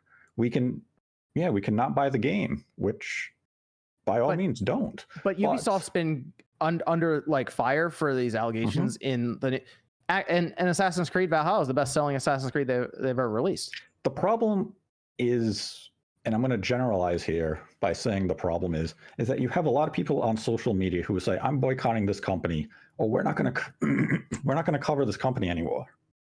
How much of this is posturizing? Yeah, and that's the other thing, though. There's also, I mean, we just said there's 9,500 developers at Activision, right? There's a ton at Ubisoft as well. And I mean, you got to imagine a vast majority of these people who are actually developing the games are probably looking at this and they're like, all right, we didn't do any of that. Like, and that's the thing, is how many innocents are involved here that by boycotting and not helping, like Activision, you boycott, you don't buy Call of Duty. The executives aren't hurt by this. They're just going to fire some low-end engineers or developers, and they're going to make sure the head eats. Yeah, pretty much. And they're going to get rid of that excess. And you have to change the mentality of the industry. You have to get rid of the frat boy mentality that is causing all of these problems. And that is going to, unfortunately, it's going to take years. And we can all have hope that the change does occur. It shouldn't take years, though. To treat people how you would want to be treated with respect should take years. It should be instant. It shouldn't be years to not treat. No way. But realistically, that's not going to happen. Here's the thing, though, Nate. That's why you can say boycott, but that's why people want to say, hey, well, don't buy their games till they commit to saying something. I know there's a lawsuit, but let them say something. Then, okay, if they're going to actually implement, is there a plan? Do they have something to say? They don't have anything. They're denying things. They've somewhat admitted to, some of this stuff is correct. So if you don't want to, nobody wants to support a company that doesn't even want to put together a plan for their female employees, for people of color, for people to help, like just treat somebody with decency and respect. That's going to take years. That's not acceptable. That's the thing. Like Ubisoft come out and say, we're going to change things. They haven't changed shit. They put it out publicly. Oh, look what we're going to do. Games anyway. But the internal affairs never changed. It didn't evolve. So even if Activision came out and said, we're implementing these plans, it doesn't matter if that high-end VP, that phrase comes out. If the high-end VP is still smacking the woman's ass, grabbing her tits, saying, suck my dick. And now she doesn't come out publicly and say it. it's great that the public perception is they're such a great company to work for. But if this is still going on behind the scenes, nothing's changed. I mean, we saw what Blizzard was doing. Meanwhile, they have that statue out front that's covered in all like the "be globally minded" and all that. Well, They're coming for Nate again. Is Activision coming for you? They've had enough. They're like, over there. Bobby got Bobby Kotick out there with his personal army, dude. Damn, man. What the hell? they got too close. It's out here. They're like in it's- your house right now. It's Compton over here. Closer. Reminds me of back in the day, man, when I was growing up. I think they stopped. Let's go. That was a warning shot right there. Damn. Reminds me of the hood back in the day, bro. That's good. Oh man. So I mean, I guess this lawsuit's going to be going forward, and hopefully this lawsuit has led to an internal clean house where they're saying, you did this, you're gone. Unfortunately, it's just that reality of the industry. Do you have faith that they're actually going to do a full cleanse? You know why I don't? Because it sounds like it's the bosses who are in trouble. Who fires the bosses when the bosses are in trouble? Shareholders. But the shareholders only care about the money coming in. Yep. Yeah. So if They're not. the bosses I mean, are they got to producing have money, a company that looks good so they can still make money. Yeah, but you can make a company look good without firing anyone. It's all just spin. I mean, you just say things. Oh, you go to a meeting. I went to a meeting. Now I know that women deserve to be treated. No, none of that. Yeah, matters. and that's the thing. If you don't want if all they come out is we're going to make sure all our employees go to a sexual harassment course. They haven't even revealed. step? They haven't even revealed the new Call of Duty. Did everyone realize this right now? That's That's the least of their problems. yeah. Nothing's even going on with that anyway right now. I mean, I guess Sledgehammer's about to walk into a minefield with their new game. But see, they did this last year with the Hong Kong thing, right? Like the Hong Kong thing was a big outrage, and then all of a sudden it's like, oh, the new Diablo game's coming, and everyone was like, oh wow, that looks awesome. And then the whole thing was forgotten about like 2 weeks later. Isn't that the motive or basically the agenda of every publishing house? Is that, oh, this big thing happened, but once we announce our next big exciting game, the minds are just going to shift over to that because people have short memories, and these type of companies bank on that short memory because they know the average consumer is going to say, wow, this is bad. Wow, that Call of Duty trailer was awesome during the NBA finals, but that they didn't have this year, but they typically do. And then they're going to say, let me buy Call of Duty. Let me buy Diablo 2 in 2 months. I mean, people forget because what's his name had a sexual harassment case he lost 10 years ago. Mm-hmm. Probably Kotick, or he had his own case that he lost. Well, how many people forget about Hong Kong within just a handful of months too? Like, and that's the thing. If you were boycotting Activision over the Hong Kong situation, then you should still be boycotting them now. They didn't change anything.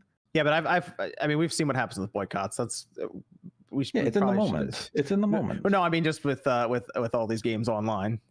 Call of Duty about to just break records because of that this rate.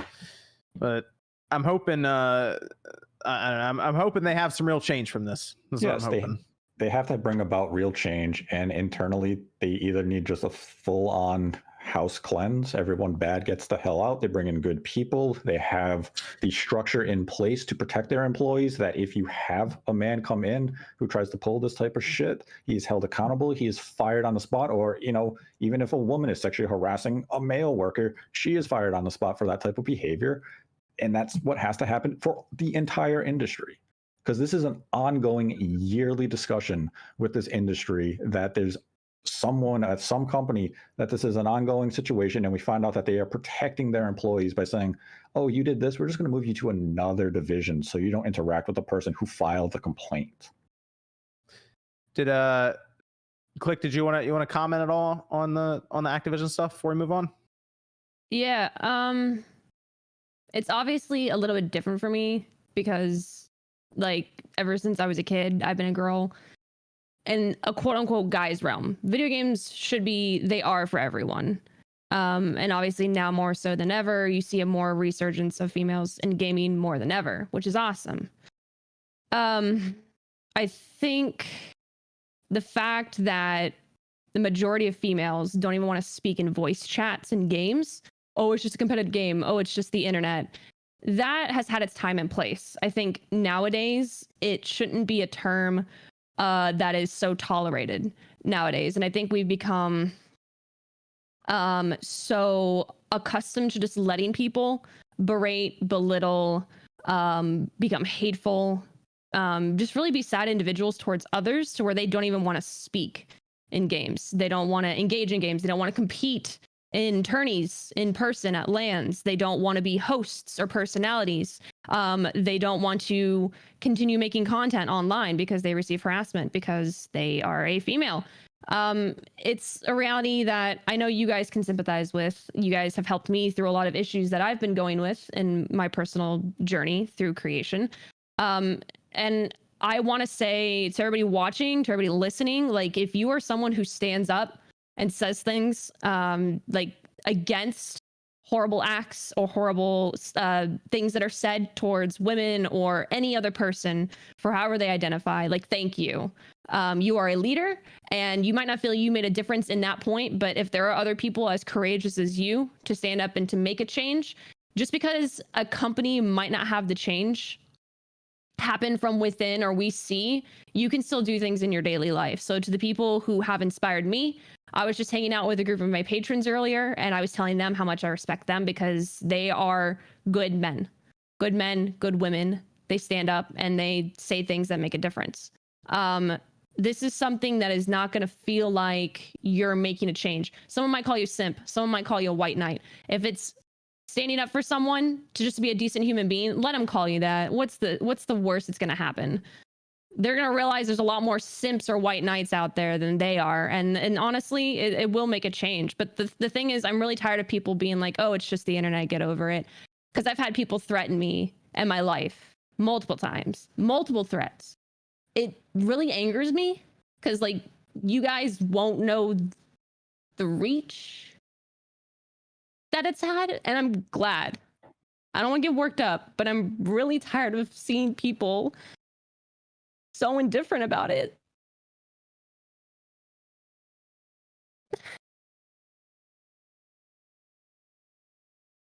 And to the victims of all of this, I was at Blizzard HQ, like, 2 days before the BlizzChunk stuff. And I was on, like, cloud 9. I love Blizzard. And getting to shake so many people's hands that I looked up to. They were, like, my role models, my heroes. I had to think back after all of this, how many of those people were hurting my sisters? How many of those people were committing acts that if I worked there, I would have been a victim? And that's horrible to think about. And I would like to think that everybody that I met is a good person, but you just never know. And it sucks that there are people who go there to work, who go there to do something because it's their passion and they want to make a living doing what they love, and they're treated differently because of it. It's really disheartening. And I hope that everybody, you know, I'm not painting anybody with a broad stroke here, but you can make a change. And saying that it's always going to be this way is horrible. And it comes from a place of you genuinely not having to experience it almost every day. I have a young niece who's 7 months old, and I've had people send me rape threats about her. That's not okay. And I'm not asking for a sympathy vote. I know most of you guys, a lot of people here don't like me. They think I talk too much or I talk too little. And the reality of the situation is sometimes I'm scared to talk. And the guys here, all the Spawncast, they are great dudes. When you guys talk shit about them, it pisses me off because they are good guys. And I don't want to keep talking and be a freaking emotional mess, but it's something that whether you choose to boycott or not, that's your personal decision. I'm not going to judge you or call you names. It would mean a lot if you stood next to your brothers and sisters in times of need. But that's going to come down to your personal choice. I hope that these companies come forward, they take the actions and the justice that is needed for these situations. I would like to restore my faith. I'm not going to be buying Overwatch 2, one of my most anticipated games. I'm not going to be buying it, and that makes me sad. But ultimately, unless something drastically different has changed, it doesn't inspire me to. And I have a lot of friends that work with the Overwatch team, so it hurts because I love them. So getting off my soapbox, but please, just know that You personally, if anything, don't look at the company and be like, oh, the company didn't change, so this can't change. You can start making a change today. And honestly, like, I see it happen every day. So to those of you who make it apparent, like, thank you. All the support online, thank you. In person, thank you. It really means a lot. But for real, it's just, I don't know. Humanity sucks a lot of times, but we just have to band together and we have to be better for it in the long run. Yeah, I mean, I think that was very well said, Click. And I mean, I don't even know how to respond, but I was going to say, you know, as far as boycotting, like, I'm not really seeing it. This is boycott for me. It's like, I just don't want to play their games anymore. Like, the thought of me playing an Activision game right now just makes me sick thinking about it. And at the end of the day, I'm going to pull the plug on anything that they're bringing out going forward until, you know, there's some resolution. I don't know if there will ever be any resolution, but you know, I think that's how I feel about it. Yeah. You see, that's the thing, is there has to be a resolution. There has to be. I don't care if it takes people standing in front of these companies demanding a resolution take place, forcing CEOs, VPs to step down. There has to be a resolution. The industry cannot continue to work in this way. And not even the industry, the world. The world itself, society, cannot continue to function in this way. There is no reason for it. And that's where everybody, like this panel right now, we're the majority of men. It is on us to say to the assholes in the chat right now to go fuck themselves and to stop saying stupid shit that's directed at Click. Because guess what, anonymous meme in the chat? Fuck off. You're nothing. And you'll never be anybody either. Because you're a toxic, sad, feeble-minded waste of oxygen. All right. Thank you, Nate. Okay. And any other comments on the Activision stuff before we move on? Okay. I didn't hear Jordan say anything. I mean, I agree with everything that's said. Obviously, I've had my own personal experiences with Activision in 2018 when I had, you know, I was doing the Spyro stuff, and it pains me. And I love everyone who works at Toys for Bob and the companies who are working on upcoming Crash games or Spyro games and all the like. But it's unfortunate that until there's a change, you won't be seeing me talking anymore about Spyro or Crash or replaying or talking about any of their games, because it's not right, and I don't support anything of the sort. So okay. I don't want their games to I don't want the company to die, because me and Click both have friends that work there. Ashley's awesome, right? Mm-hmm. I mean, she's yeah. So I don't want people to lose their jobs. A lot of women would lose their jobs. So I mean, I'm not saying that. It's just like, I would say just maybe just not buy a game till we actually hear them try to do something. Because you can't support a company, even with innocent people, that you still can't support a company that's not going to at least take a step, you know? So yeah, for me, I mean, I would just say, there's plenty of other games to play. You know, yeah, about to talk about some games coming up, OJ, that you know, from EA. So there's plenty of other games to play that work where they actually treat their employees much better.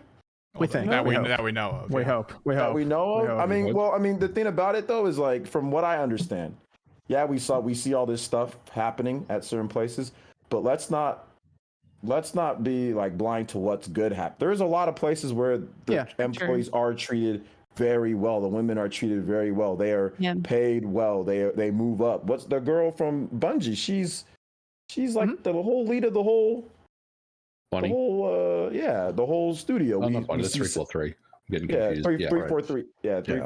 We see Sarah Bond. Mm-hmm. She's like the Game Pass lady. You know, we see Nintendo has Jade Raymond. Yeah, Jade Raymond. Nintendo has a bunch of women that are higher up. I mean, they've had people that are like in almost like Reggie's spot in the past. Multiple different women, you know. So, like, you know, I want to support Activision. No, I don't want to support Activision, but I just want to say that, like, I'm not gonna support them till they actually make a real legitimate change. And I hear it from the inside, not just from a PR, but I hear it from the people that I know that work. Like, Right. no, they're really trying because we have to. All of us can get into contact. They're going to put that PR statement. You know, they're going to put that PR statement out. Like I don't give a damn about their PR statement. I want to hear. I want to hear from the employees saying we have legitimately seen change. I don't want to see the Ubisoft posturizing of we put these changes in place and the employees are still saying, well, nothing has actually changed. This was a bunch of. There's been very minor steps, but the toxicity is still rampant. I want to hear from the employees within saying the changes have been made. Those who were guilty and committed these acts are out. Yeah. No second chances for these people. They are criminals. They have done terrible. Hold them accountable. Fire them. And maybe one thing that people aren't able to connect here is these are women. These are your mothers. These are your sisters. These are your friends. And if you're okay with what's going on at Activision, then you're inadvertently saying you'd be okay for any female in your family to be treated the same. And if you honestly believe that you would be okay with that, you're a liar. Like, imagine if it was my mom. If it was my mom and she was working, I swear, man, Kotick would be. There'd be some problems, bro. They'd have to get arrested, bro. I'd be on there. They'd have to arrest me if it was like my sister or something like that. No, there'd be some problems. I know I wouldn't be here right now. I'll tell you that. So, we have some Discord questions, Evan. Do you think Nintendo would ever go back to the original 3D Zelda formula, or will we be getting Breath of the Wild style games for the foreseeable future and the possible chance of a 2D Zelda maybe? I like the idea of a 2D Zelda. Yeah. I like the idea of a 2D Zelda. Just something a little different. Just kind of throw it in there. Just you never know. Something cool. I like the idea of them trying to figure out a way to get traditional dungeons more so in Breath of the Wild too. But it looks like they're just going all out with this as the open world style they had with Breath of the Wild 1. So we'll see. You have another one, Evan? The Dreamcast, PS Vita, Wii U, 3 products that are considered treasured failures. If you have the ability to prevent one of them from failing, which one would it have been? Oh, okay. So you said the Dreamcast, the Vita, or the Wii U? Yeah. Oh, this is actually a Dreamcast. good question. I would say the Dreamcast. Because if the Wii U didn't fail, then we wouldn't have the Switch, right? So, well, let me ask you this: if the Dreamcast succeeded, would we have an Xbox? Yes, we'd still have Xbox because they were still planning it even before we would still have Xbox. Yeah, but I don't know if it would be the kind of system we got because they did have like MG. They had collaborations with Sega even ahead of that, to where they were apparently there was a point where they're going to have Dreamcast games play on that Xbox. They wanted Dreamcast games on their Xbox Live service, and Sega said no. We'll do our own service, and look how that ended up for. But we know they wanted Nintendo taken that Microsoft bag. They wanted Nintendo even before that, so we know that they were going to get in some way, some shape, or some form. So we would still have. Maybe it's not exactly what it is today, but we would still have Xbox if we still had Sega here and Sega thriving. That's true. Man, this would be a completely different situation going on. Dude, could you imagine how Max would be? Oh, yeah, he'd be going crazy. Max would be the president of Sega right now. Dude, we would have Shenmue 7 and Skies of Arcadia 6. Imagine if all of those games, imagine Power Stone, imagine all those games were successful. Maybe it sold like, let's just say 60 million. Power Stone hit like 10. Sonic was way better. Like because those Dreamcast games sold terrible. Piracy and just the system install base wasn't high. But imagine if all those games did numbers. Oh my god, bro! Space Channel 5, like all that Crazy Taxi, all this type of stuff, dude. Yo, this would be crazy. It would have been dope, man. I would have loved it. I liked the Dreamcast back in the day. I got it for Christmas. That's actually a good question. Yeah. Good sports games as well. Oh yeah. NFL 2K series was amazing. Yep. My god, it was so tennis good. 2K2, virtual tennis. Virtual tennis was fantastic. Tennis 2K was fantastic. I wish it was successful. There's probably a world where Sega would have got like the NFL license.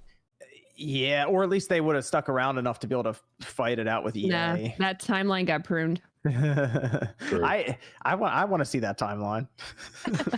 I hope it's still around someday, somewhere. Somewhere. We'll visit it someday. We probably would have got a Sonic and Knuckles 2. I think there definitely would have been a Sonic and Knuckles 2. There would have been some dope stuff, man. I wonder how Sonic would be right now if there was still like a Sega system. Probably still pretty bad in 3D. You think so? Yeah, maybe.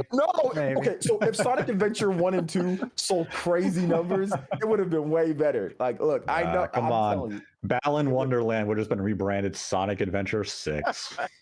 Damn. Let me go through some of the super chats. Gio says, I would love to watch an MVG video about how retro emulation will perform on the Steam Deck. Thanks for this show. You guys are amazing. As soon as I Ooh. get my Steam Deck, like in 2024, it's There we go. coming.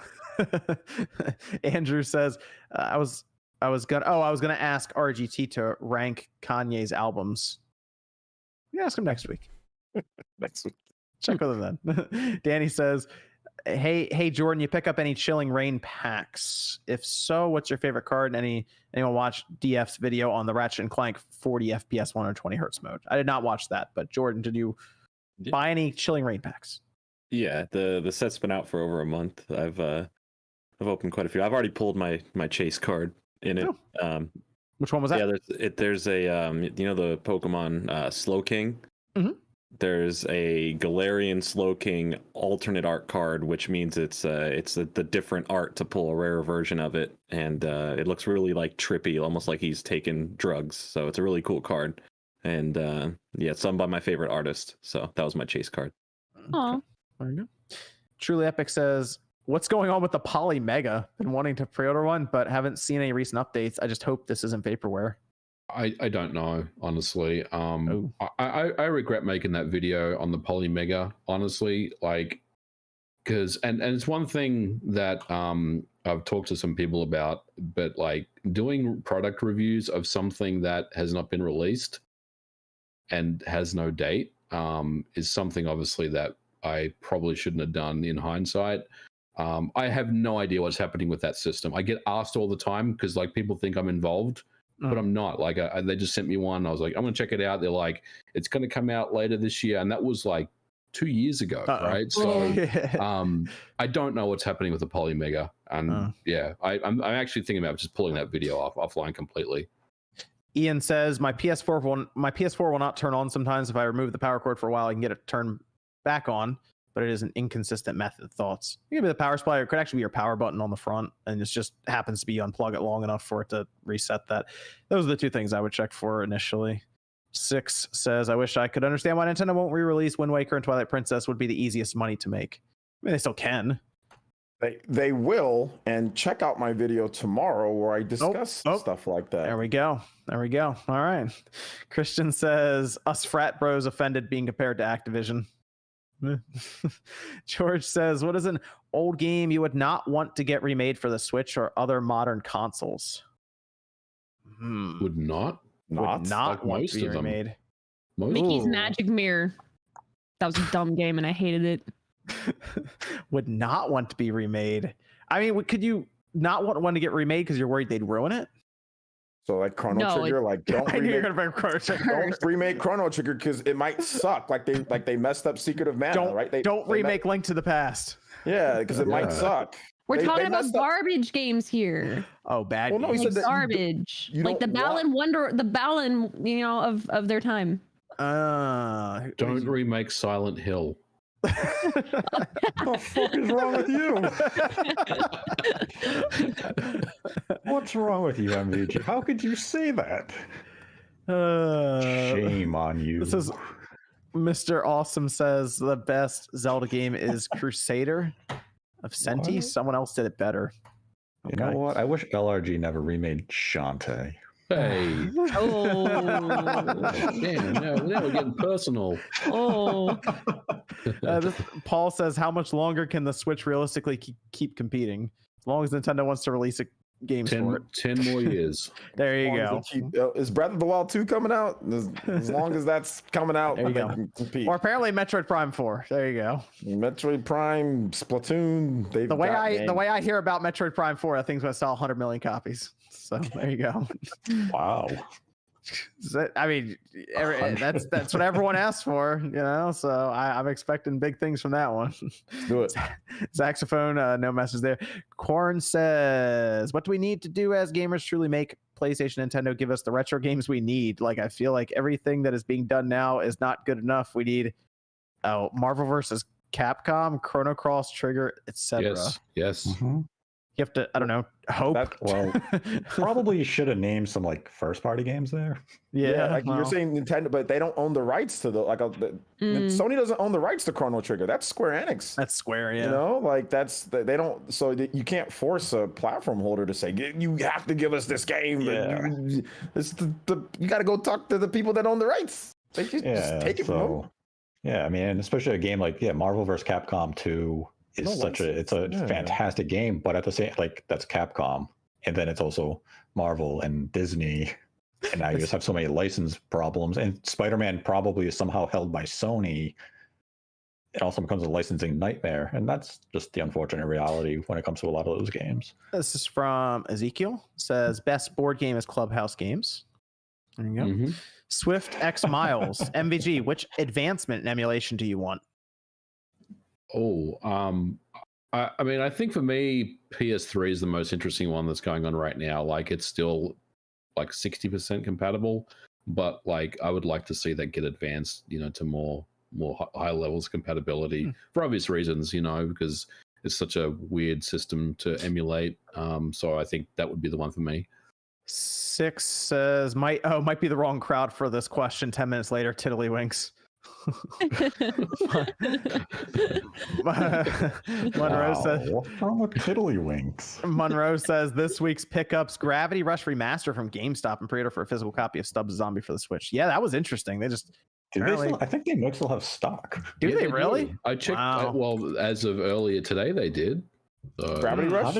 Why do they have so many copies of Gravity Rush Remastered? That's interesting. Japan Studio closed down and they just sent all the shipment to GameStops. I don't know. Doggy says, could our thoughts on SNES be clouded by nostalgia? All that stuff's always clouded by nostalgia. Wow, they still have N64 is absolutely clouded by nostalgia. I can guarantee you it is, because when you boot it up and it's 20 frames per second when frame rate drops, y'all making fun of 30 frames when frame rate drops. Wait till you play some of these N64 games that move like molasses. All of a sudden, it's set off all the robot mines in 007. Yeah, it starts just moving so slow, and then you're like, oh, okay, then you can't complain about any other game. Madness. No, you can't. If you're out here loving 20 frames per second in N64, I don't want to ever hear anybody complain about anything above it then, because it's 20 frames. That's what. Oh, MVG, educate. It's 20 frames. Oh boy. Is it not? What's Ocarina of Time's frame rate? It's probably about 10 frames per second. Dave, now what's Super Smash Brothers? No, okay. Super Smash Brothers runs at 64. It's 60. It runs at 60. So it's like the only game. It's like one game. F-Zero? Yoshi Story? F-Zero. 3 games. How about GameCube? I wonder how many games run at 60. GameCube. Ooh, was a lot. There are actually quite a few 60 FPS games on GameCube, yeah. Dave says, on my first playthrough of Breath of the Wild, and I gotta say, Urbosa's Fury is broken. Taking down Lionel's with that ability is beyond satisfying. Yes, Ice says, Spawnwave, would you be disappointed in Nintendo if they ported Super Mario Strikers Charge instead of GameCube version? And then Cleveland Guardians, yay. Yes, I would be disappointed if they ported the Wii version of Mario Strikers over. Exactly what's going to happen. Probably. Oh, no. Why would you even put that out in the universe? Yeah. Damn you, OJ. Saxophone says, hope you like the choose your character meme. Oh yeah, that was fun good. on Twitter. That was hilarious. That was good entertainment. I Live for Retro says Nintendo should put systems on Nintendo Switch Online and just put the games behind a paywall instead of raising the price for the service. Yes. But people are going to complain either way. Yep. Wii U days I covered, and people said Wii U's Virtual Console was trash. There you go. And they released all sorts of games, and it has all the games that everyone has everything, but it was, I'm not kidding you. People said it was terrible. People said Wii U's Virtual Console was terrible, and it has all that stuff. Now people are buying Wii U's for the Virtual Console. I love the Virtual Console. Yeah. Yes, some people liked it, but I can guarantee you, if you go back on some like the Miiverse posts and you look at some of the posts, people were sitting there and saying, Miiverse. Miiverse. This trash Virtual Console. Matt Tanumi says, do you guys still bother with Streamlabs questions? I do. I get to them at the end of the podcast. Quarren says Chrono Cross was the first game that made me cry. Rose Nail says, I heard Uniracers got canned because there was a lawsuit from Pixar. One of the Pixar shorts, they had an unmanned unicycle. Yes, and they said that the animations were identical in the two. They took it to court and they won. So wow. And then the Rockstar employees looked at the animation. They're like, yeah, they're identical because it's an unmanned unicycle. We can only animate this in so many ways. This was back in the days when video games was still Wild West with the law. So interesting. Yeah. Okay. Yeah. Dang. This is Fish Fan says, thanks for a great show, Spawn Crew. Shout out to MI85, who bought the white OLED. I did. I got the Switch OLED, the white one. I'm sorry, the Metroid Dread system. Metroid Dread system. Sean got the other one, right? Sean got the Neon. He ended up, I think he canceled that and then got the Metroid Dread system installed. Yeah, I think he said he got the Neon, but then 2 days later we kept telling him where the white ones popped up. So Okay. Yep. This says, happy to finally catch a live show so I could donate. Thanks for all the wonderful content.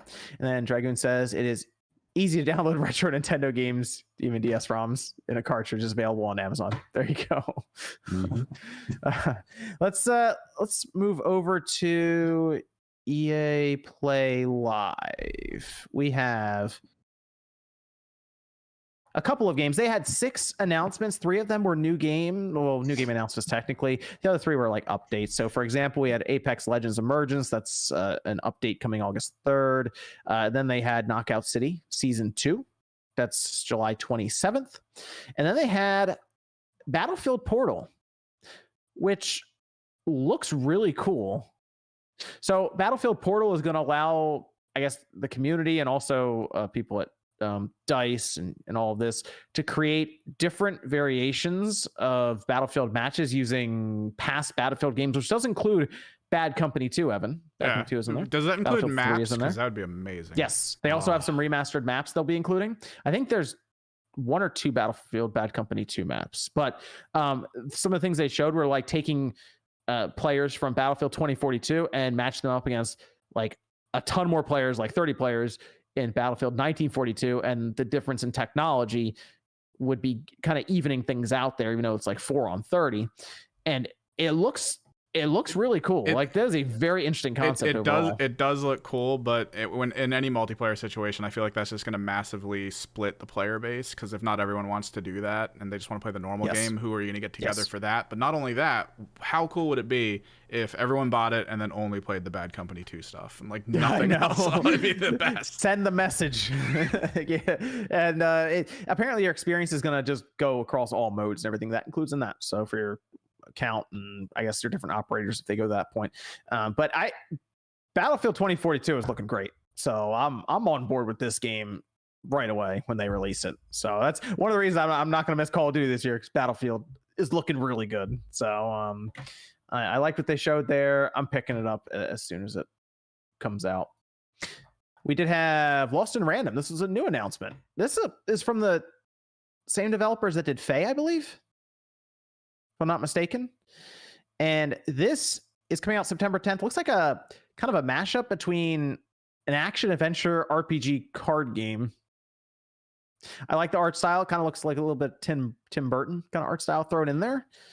And they were showing the gameplay, and I was trying to figure out exactly how it was working, but I think this is a game I'm just going to have to play, because it looked like you're filling up meters, and then you're getting cards, and then you're also buying cards and upgrading them, and you have a dice that you're throwing. So I like the look of that one. It looked good. And then we had Dead Space. Okay. So there was some, actually, we also had Grid Legends. I'm sorry, that was at the top here. Grid Legends looks like a story mode based grid game, and they're going to have live action cutscenes, which is interesting, because what do we have that on? Need for Speed Underground 2? What about what was Quantum? Was it Quantum Break that had that like a couple years ago? I was thinking of like racing games though. Like I feel like Need for Speed Underground 2 is that the last time we had kind of that live action looking cutscene? Am I thinking right? Yep. I feel like this looks like they're really going to lean into the idea of a story mode for a racing game like Grid. It's not coming out next year, but I'll check that out because I do enjoy the racing games like that. So looks kind of fun. But Dead Space, all right. Everyone's waiting for Dead Space. Dead Space, it's happening. It's a thing. It's been rumored for about a month now. They play what Nate? What they play? Twinkle, twinkle, little star. Yes, there you go. In a very ominous tone. So they didn't show game. I guess this is in engine. They didn't show gameplay or anything. But Dead Space is making a return. We don't know when. Next year, if we're lucky. 2 years from now. EA Motive is going to do it. That'll be interesting on its own because they did Squadrons. So we'll see how that goes. And hey, you know what? I'm excited for it. It was actually the show was all right. It moved along quick enough. They only showed 6 things, like I said, but ending with Dead Space, it was a nice touch, even if it was kind of ruined already. But MVG had a different take on this. Let's hear it, MVG. Well, I mean, I want to be, like, I'm excited about Dead Space. I love Dead Space, right? I guess, my only reservation about this is that Visceral had to die for this game to get announced. I feel for the Visceral team that was just, they ran that franchise into the ground. Only to bring it back. I'm glad it's back. I want to be clear, and I want to give Motive a chance. I think they'll do a good job. I think the game running on Frostbite is the right move. It's a next gen only title, which is cool, right? So they're putting no Xbox One or PS4 no Xbox version One, no VCR, no PS4, which is awesome. Put that thing away, Nate. But yeah, it's just bittersweet for me that Visceral had to close down for this game to get announced again, and it hasn't really been that long. So, but I am excited about the game for sure. Very much of that same mindset. I'm a huge Dead Space fan, and I even like 2 and 3 for what they did right in those games. Yeah. But I'm like of two minds. Like, I very much would have wanted to see where Visceral could have taken Dead Space next. I do think there was some good ideas left on the table, and an eventual Dead Space 4 or wherever they were going to take the series could have been great to see the continuation. And that being said, I'm also excited to see with modern day technology how great you can make a horror game now. Some of the newer Resident Evils being a good example of like how like great they can look and how immersive you can be in them. A Dead Space take, like going back to the Ishimura and going through there, as Isaac. Just the atmosphere alone, I think, is going to be amped up, because the first Dead Space game is easily the scariest out of the 3. It starts leaning more towards the action as you get into 2 and 3, but the first game has an atmosphere that is uncomfortable, claustrophobic, and terrifying. And if they can capture that with probably some of the best looking visuals they could do, especially with the Frostbite engine, I think this remake could be fantastic. So I am looking forward to that. So I'm on both sides of that. That I feel the same as you, MVG. Yep. Okay. When do we think it's coming out? 22, 23. Between those 2 years. I think maybe at the end of next year. Maybe. Yeah, I could see that, given like they wanted to announce it now next year. If we have a traditional E3, you use that as that like big build up moment, the hype, you get the hands-on impressions, and you really hit that marketing cycle hard. But what's going to be interesting, and it's only if the project remains on the known release path, is this potentially could be going right up alongside Callisto Protocol. Oh, that's a good point. The original creator, the original of Dead Space. Creators, yeah. And they're taking concepts that they had for Dead Space 4 and implementing into that new project. So it's going to be really interesting if these games release, let's say, the same month, or even 1 month separated, because there's going to draw immediate comparisons to say which one did it better. And that could be a really interesting conversation when the time comes. I think that's great, though. Question: the best of both worlds there. Absolutely. Where does that put not to change this up, where does that put Mass Effect 4? Mass Effect's a while away. Sorry, guys. First, we have to get what's that other one? That other game BioWare does? Dragon Age. Yeah, Dragon Age. Oh no! Where does that put Mass Effect 4? We have no idea what BioWare's current lineup is, what they're doing first. All we know is we have, hey, here's a logo for each and a couple visuals. That's it. We have no idea how far in development. I know when they announced Mass Effect, it was very much like Mass Effect, we're gonna do something, not like, okay, we've already like heavily been working on it. You didn't analyze. If you analyze the initial trailer, you clearly see that Liara is still alive, and she finds the little. Man, I'm still playing through the game. God dang it! Sorry's lived for a long time. Click. You know that they lived for 1,000 years. They lived for 1,000 years. That's not a spoiler. That's not a spoiler. Good job, OJ. Spoilers. I didn't do any. I didn't say. I spoiled nothing. That's not Don't a spoiler. come at me. That's not a spoiler. Is that a spoiler? Yes. Nothing has happened to Nothing has happened to Liara yet in my playthrough. What happens to Liara? Don't tell me. That was a rhetorical question. Did, to prove a point. That's not a spoiler. Now the effect that the game's going to have on click is going to be less than massive. Now it's just going to be not a spoiler. Minimal Now it's effect. going to be effect. That's not a spoiler. Meh. The Met trilogy, Met Effect She trilogy. saw the trailer with Mass Effect 4. I don't remember it. I remember seeing That's like not fair. I thought you saw the 7. trailer. I remember All I'm seeing gonna like say- the 7 in the snow, and that's it. To be fair, the game is freaking ancient. So I mean, if you don't know what No, happens by I now, did not for the Well, chat. hold on, because I got some flack on Twitter when I said that Sephiroth killed Aerith back in Final Fantasy VII. yeah, man, I remember that. Hold on a He minute. Come on, man. That's like a 20. I'm waiting for the remake part 2. I didn't know. People did come after you, but I was like, that was Oh, man. freaking stupid as hell. No, I will say EA though is doing a lot right now, positioning a lot of potential good game decisions. But again, completely have time to ruin all this. But as of right now, they're making the right choices, bringing back the right games, hopefully setting straight the teams working on them. BioWare definitely needs the leash pulled in a little bit to get some things going here for their future. Yeah. But at least with the update we've seen, like the very small, not really update of Skate 4. Things are looking good there, so I know I'm EA's trying to win me back, and they're doing a good job recently. This week alone, I'm like, okay, you show me 2 things I really want. If Mass Effect hits, I'll say they're back. Like if it's a home, I'm like, yo, EA's they're back. If Mass Effect comes out and it's not even just as good as the original 3, but just better than Andromeda, I forgive them. I forgive them Dead Space for all is good, all and of then it.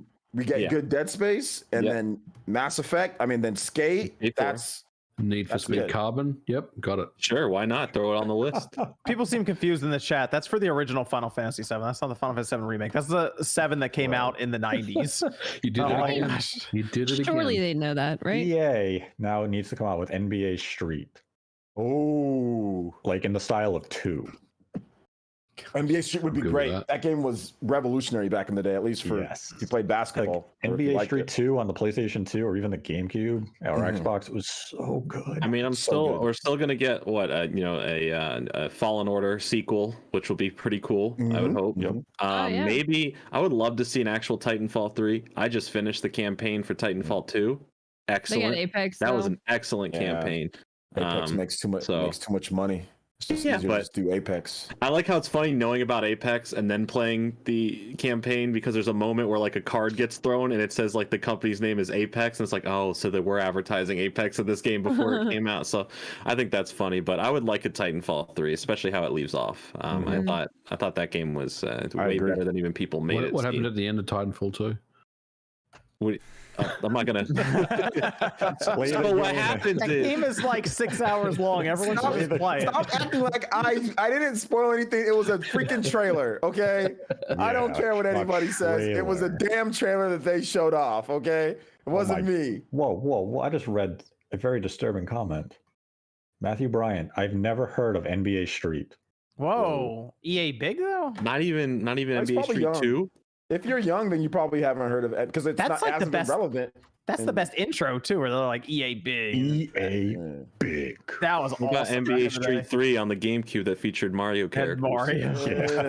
V3's a bit not so good, but V2 is awesome. V1 and V2 V2 are is awesome. great. I love remember when V2. V1 came out, it was like mind blowing because the Yes. game ran well, it looked good. I was like, all right, Yes. this is it right And, like, here. you can use classic. You can use like the old school. Like you can use old school characters. You can use the new ballers. And it was because like when you go on the basketball court, you would do all the stupid. You would try. You'd like fall on the ground, like dribbling, doing all this Yeah. weird looking stuff. I would. I know how to play basketball. I can dribble, but I would try to do like this stuff and all that, and it was just like it was just really cool. So I hope they bring that back. That'd be so dope if they did. Maybe a good heard a Def rumor Jam. though that I heard a rumor that the NBA didn't want that type of game. Though that's what I heard.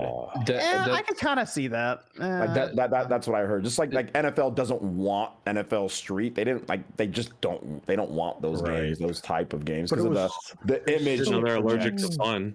Yeah, that's what I'm saying. Allergic to fun. You can have your serious, like, all right, this is Madden, like this is real football. And then you can have, okay, here's Yeah. football, but like here's like a random crazy I thought move. that's what and, like, 2K's the- doing now. Aren't they doing the They're arcade doing football? They're doing More something, but I arcade doubt it'll be like a. I'm gonna knock you. Yeah, you're not out gonna question, break dance on the yeah. on the I mean, we free had throw line Blitz and the dunk off your League. head. Yeah, and they hated that. And they also had the show The Playmakers. You guys remember that? There was a show called The Playmakers. NFL got that show canceled. It was a really good. They got that show canceled because it showed all the underside of yeah, but Blitz the League was great. Dude breaks his legs. NFL Like, hates all right, bring over the syringe. The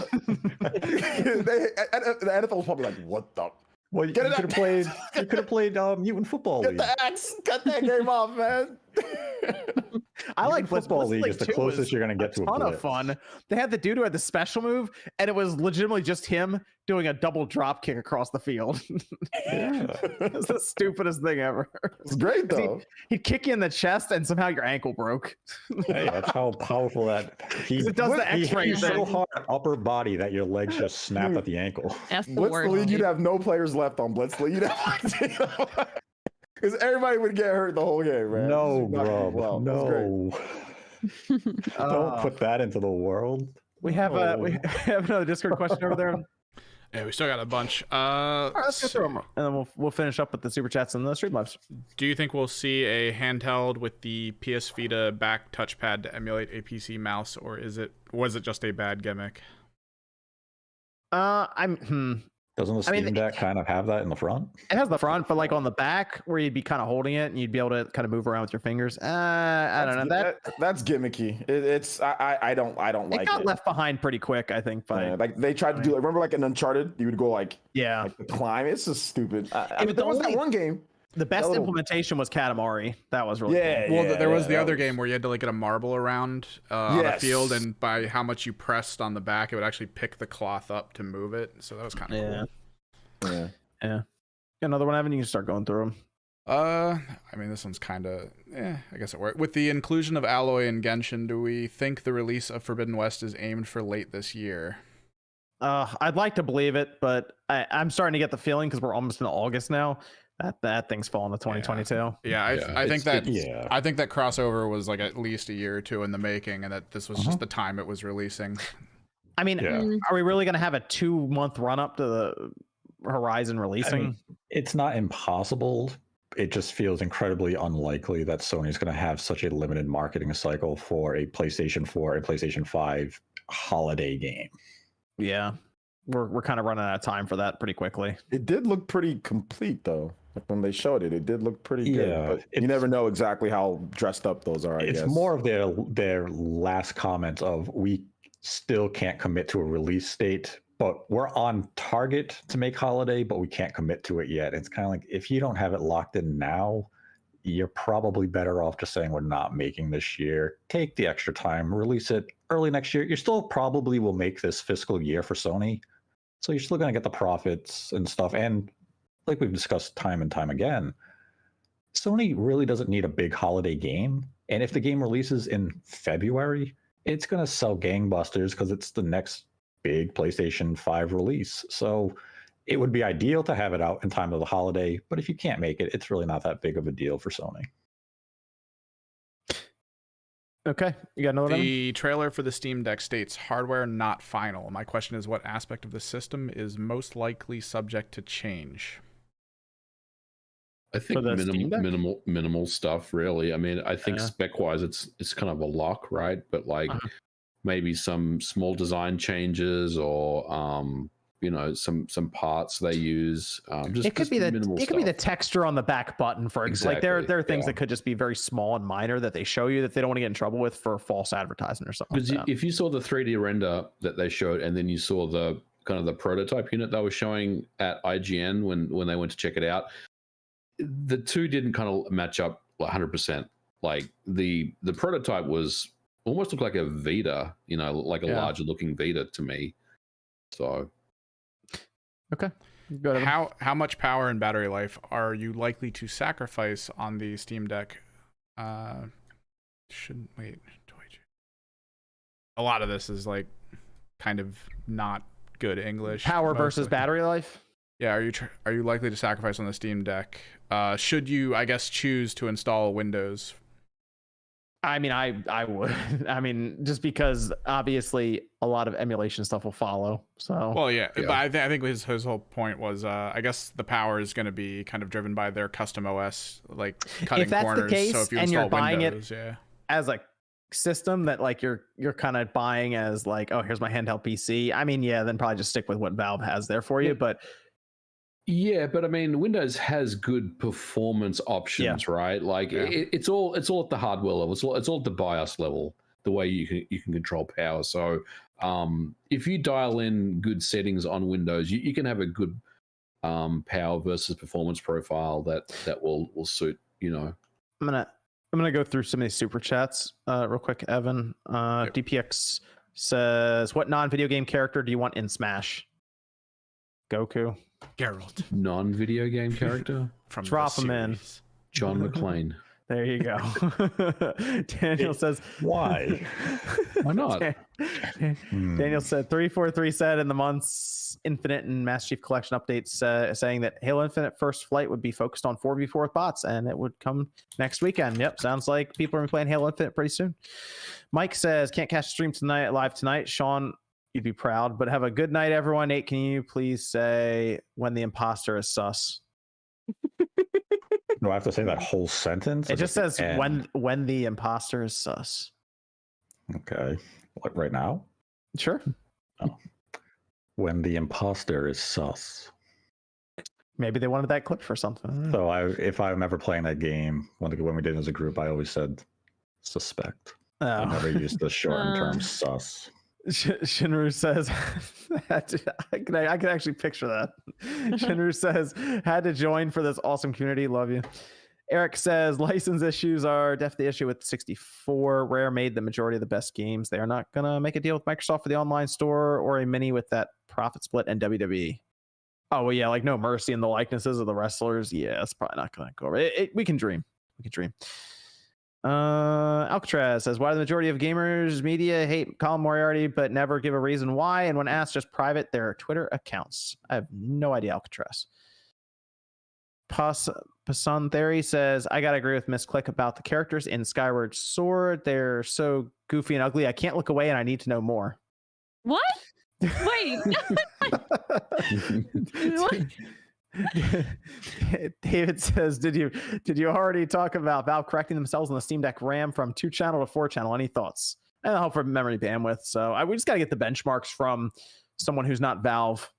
That's really it. So when it comes out, we'll see how it does. I just want to see how they have the anti-cheat stuff issue still. Has anyone heard if they fixed that yet? Because I know they were talking about the anti-cheat having problems with their custom OS. Oh, I'm not sure. That's a good question. You mean VAC?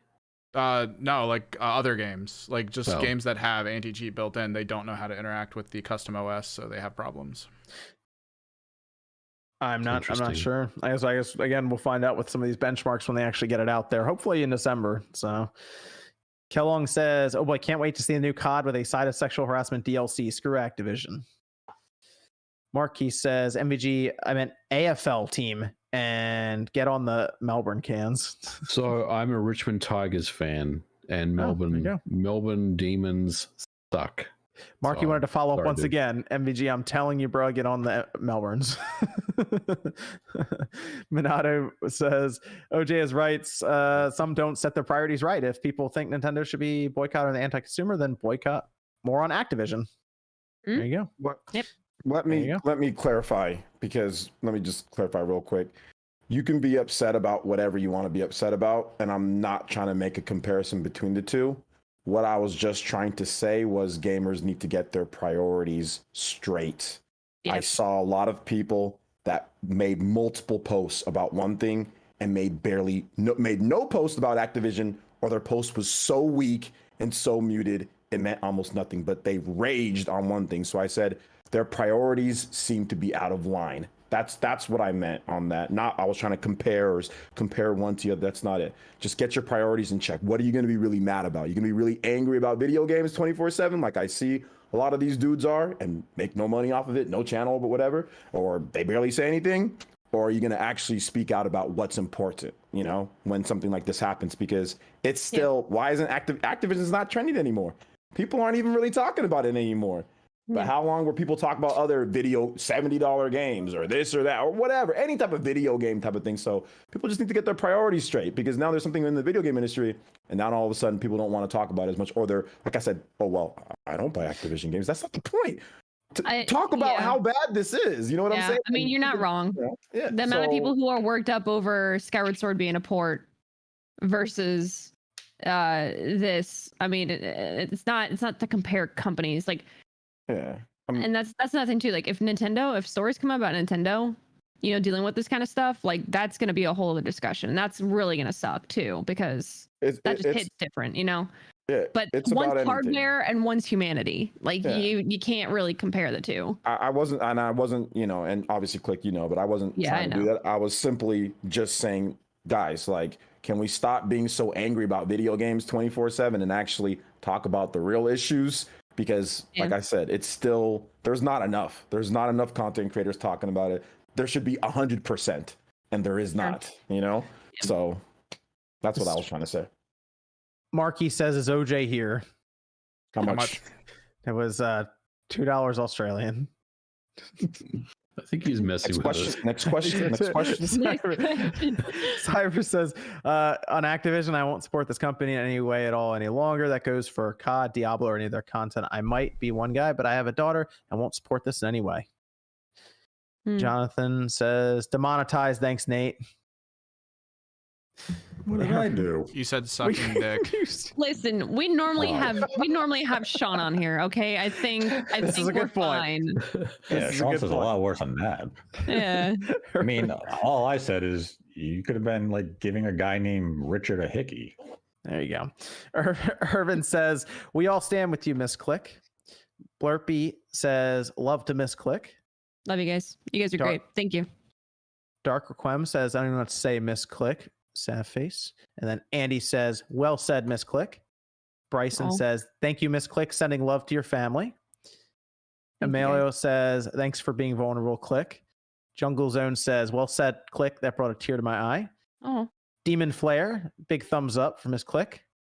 Jeez. And there's then a lot, Ian, Ian says the chat is doing an excellent job of proving Click's point right. Shameful. Then we have Sebastian. And then Isaac Wolf saying, stay strong, Click, love. Anime, gaming, lifting. Bravo, Miss Click. Speaking your mind. Thank you for speaking out. Please keep raising your head up high. You're awesome. Love you guys. Seriously, you're insane. Thank you for not just supporting me, but everybody else here. That means a lot. Lance says, from MX this time, thanks for all your content, guys. And Georgie says, blame Balmer for lack of Sega backwards compatibility for OG Xbox. Doggy says, how many firings and arrests will come from the lawsuit? Well, it depends on how much money Activision makes, because I've noticed that when they make a bunch of money, they decide it's time to lay people off. So we'll see. We'll see how the holiday goes for them. No, I'm hoping there's like, we've gone over a complete restructuring internally. So we'll see.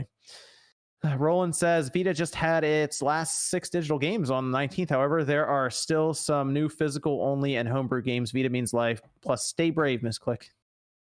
Dylan says, imagine Persona being a Sega console exclusive. Oh, that's a good point. Huh. Well, hold up. We don't know if they would have bought Atlas if they were still... We don't know like what that would have happened. So we can't just say, oh yeah, they would have owned... Because we have no idea. Yeah. Fonzie with little dog. That's cool. LR Napa says, Dreamcast guy, big old beefy boy. A14 says, Miss Click, you're stronger and a role model for many women. Thanks for the candid sentiments. Thank you, guys. Anthony says, MVG, what do you think of the PlayStation Home extending their trademark? I think I'm gonna say this, MVG, real quick. I think if there is PlayStation Home, we're gonna have to do something with that. Yeah, I mean, I don't know what it means, honestly. PlayStation Home, they're in PlayStation Home, PlayStation VR 2. That means Spawncast, PSVR 2, PlayStation Home. Let's go. Entire Spawncast in podcast all in VR. PSVR 2. I will do exactly what I did with PlayStation Home on PS3. I'm uninstalling it. Host an entire podcast? No. Yeah, host the entire podcast in it. It was cool for like 2 seconds. It was cool for legitimately 2 seconds. I think the chat would love to see what Evan's apartment in something like this would look like. So we're gonna make it happen. I saw Evan's Animal Crossing village. It's all You great. don't want to see. A Oh, you saw PlayStation that? home Okay. apartment. What is Picture villain? that in 3D and very close to you. No. I don't like that. PlayStation Somebody- Home, PSVR 2. Let's go. I went on there. Somebody called me Nelly, and I was like, "Y'all racist," and I logged out, bro. I was done. Oh, I said, Hey. "I'm out." Oh no. PlayStation Home used to host the Hip Hop Gamer Show. Well, now we can have the entire Spawncast in it. It You did. know, You be used to be able to great go is into it. And he'd we appear could on the actually have he would appear on the screen viewers. like, "Yo, it's Hip Hop Gamer." And I know. Don't remind me about that. flashbacks, OJ. Flashbacks. Stop it, man. That PlayStation Home corny. That was like the beginning okay. of the OJ end. was like, "This is cool. Yo, it's Hip Hop Gamer." I'm out. I like it. No. Shout outs to hip hop. Shout outs to hip hop. I'm just saying that place it was just kind of toxic for certain types of people. I mean, imagine what. And I don't gotta This is go. this But is yeah, this is from JP saying, for MVG, would you recommend getting the 512 gigabyte Steam Deck to replace a 2018 MacBook Air? Yes. Yes. Okay. Justin says, "Love you, Click, and the rest of the cast." Heart and prayer sign. Pixelated Pigeon says, "Respect to Miss Click for speaking so candidly. You and the panel make some great points. Also, well done, MVG, for supporting the correct Premier League club." There we go. Dragger says, "Will we see a surplus of director's cuts for the next 2 to 3 years due to COVID?" Yep. oh. I mean, we got 2 of them coming up here, so maybe. First, no message there. Then BK says, "Miss Click's words ripped my heart. Terrible that the women in this industry go through so much BS. Keep your head up, Click. You're doing fantastic." Thanks, guys. And Evan, we got Discord question over there we need to finish up with. or go 2 through? left. Would a Little GPU stream. in the Okay. Steam Deck dock be? They're all Steam Deck. I saved them all for then. Oh, but cool. All right, that's fine. would a GPU in the Steam Deck dock be a good idea to have as a speed boost for docked? But I mean, would it come with a pretty expensive price tag? They would have had, we've definitely come into this because Razer does this too. Like they have something like that, but it's pretty expensive. It really comes down to if I guess the connection would be able to do it. I feel like they're just, if this is successful, they'll just build on it and release another Steam Deck. Yeah, it's like the second generation of this is the one you're going to want, right? Like this one is like they're not really sure what they're doing in some ways, and there's a lot of questions about the hardware and a lot of questions about how much power draw it's going to take and how much battery it's going to use and how hot it's going to get in your hand. Is it literally going to burn your hand off if you start playing AAA games? So I think there's a lot of cool things that are coming out. We'll definitely know more over the next few months. Okay. Got another one, Evan? Last one. I'm trying to. Is the ceiling for Nintendo? Oh, okay. The base model Steam Deck has shown what specs can be achieved for $300 price tag. Nintendo are very price conscious with their hardware, and the $350 Switch OLED is as much as they've ever charged for a system. Is this the ceiling for Nintendo, or will they have to raise their price to $400 for the Pro to have these specs to keep up with the competition? I mean, I think they could sell a $400 system. Pro? What's a Pro? I think it's the is Pro that? LED. Come on. I feel like Nintendo could sell a $400 system. So I sure. Yeah. They definitely What would they need could. though for 400? Better stronger hardware. So like a noticeable difference in performance or resolution, I would say. And Bluetooth. And if let's not get crazy. And folders. Whoa. Whoa, what? It is good. And We're folders? just Yeah. talking next gen now. Apparently, folders. I don't know if Nintendo can sell. I don't know if Nintendo can sell a $400 system, No? and it would just be like crazy. Like if it gets, Hold on, not 400, $399.9. Yeah. I don't think so. I'm not. I know all of us because we're all nerds and we all think yes, we want power, man. But I'm telling you, the casual consumers, I don't think they're gonna bite on that 400. I just What about 500? No, they're not gonna bite on. They're gonna be sleep. Like gumball, I mean, we see- like gumball emoji. We on see the bed, PS5. sleep. I mean, we see the PS5 rolling. Like they could have probably sold that PS5 for 600. That's a big box that has the power and and Sony's fan base is more loyal than Nintendo's fan base for the most part. When it comes to the home consoles, they always buy Sony systems one way or another. They'll get their hands on that. I just don't think that $400 system all of a sudden is going to attract all these people. And with the hybrid, it's still not going to be as powerful as the PlayStation hybrid 5. with Breath of the Wild 3 as a launch game. Whoa. How many Breath of the Wilds can they make in a? I think I want a new one by then, Nate. All of Is it them. becoming Call of Duty? Are they going to have 3 teams all working on Breath of the Wild? Yes. Them out? I mean, Yes. I mean, don't a know, lot man. of us when we bought the Switch though, we spent like another $50 or $60 already on the SD card like immediately. Mhm. So like, I mean, for a lot of us, depending on what we bought with it, we were already spending $400. The core gamers, but I'm just saying, like a lot of the casuals, that $50 or that $100 from the $299 is a lot more appealing, or even the $200. The Switch Lite, it doesn't sell as much as the regular Switch, but that $200 price is still very appealing to many kids out there and everything. So I don't know if a $400 system is going to be all of a sudden like the specs would have to be really, really, really good, and They need 4K. Put 4K on the box. and I just don't know if that's going to be something that's going to do great. However, I think that it would do better than all of their other systems. Like the GameCube would do better than that. Obviously, it'd do better than like Wii U. Would do better than probably N64 maybe. I just don't know how what would be the reach of. You mean the main model of it, like the next Switch, like Switch 2 is 400. Just out I the feel gate, like that's it. I feel like what they would do is they would come in with 2 models, one being all digital and one being physical as well, and they'd have different John, price don't tiers. put that. You guys don't put that energy out there. I'm just telling you what's going to happen. Doing it. Stop. That doesn't sound like a good idea at all. Like that sounds like not a good idea at all. Hey, you put out Mario Striker's Wii. Oh, this is payback. This is considerably worse. They This put is- out all they, digital. they put out a This is the Switchless equilibrium. Switch. There's a Switch Lite. It literally can't do the main function the Switch was made for. They could, of course, they could make a digital one. No, this does not sound like a good idea, guys. It could be the Switch All Go. the other consoles are doing The it, Switch man. Go. That's not a good thing that other consoles are doing that. A lot of people are blind. They don't understand that it's not a good thing. like, oh, I can only buy games on PSN. Well, I think that's okay. I can't buy games from other places now. Well, that's no problem by me. I mean, like people do think stupid things. No, it's not a good idea. No, this is not all. Or is it brilliant?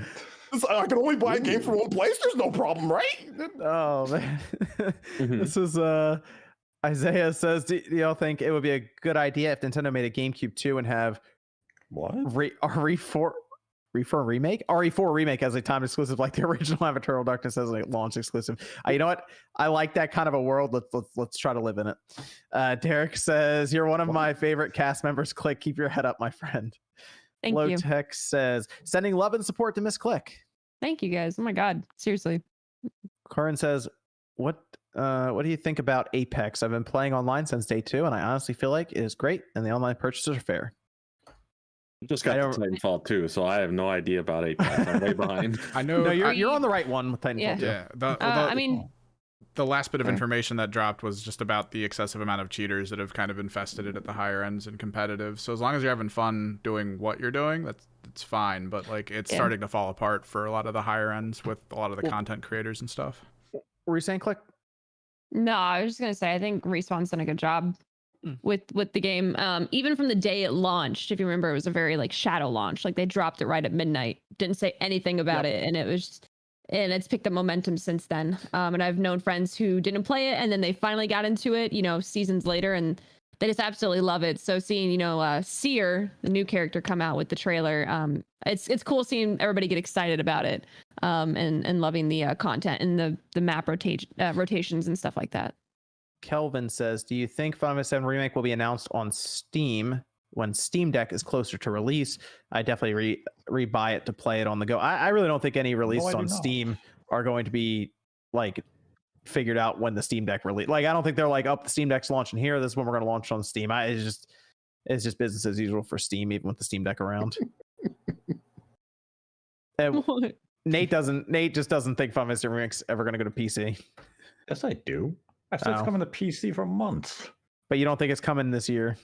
It depends on how that deal was drawn up. If the deal indeed expires in December, I think it's announced for PC release in December.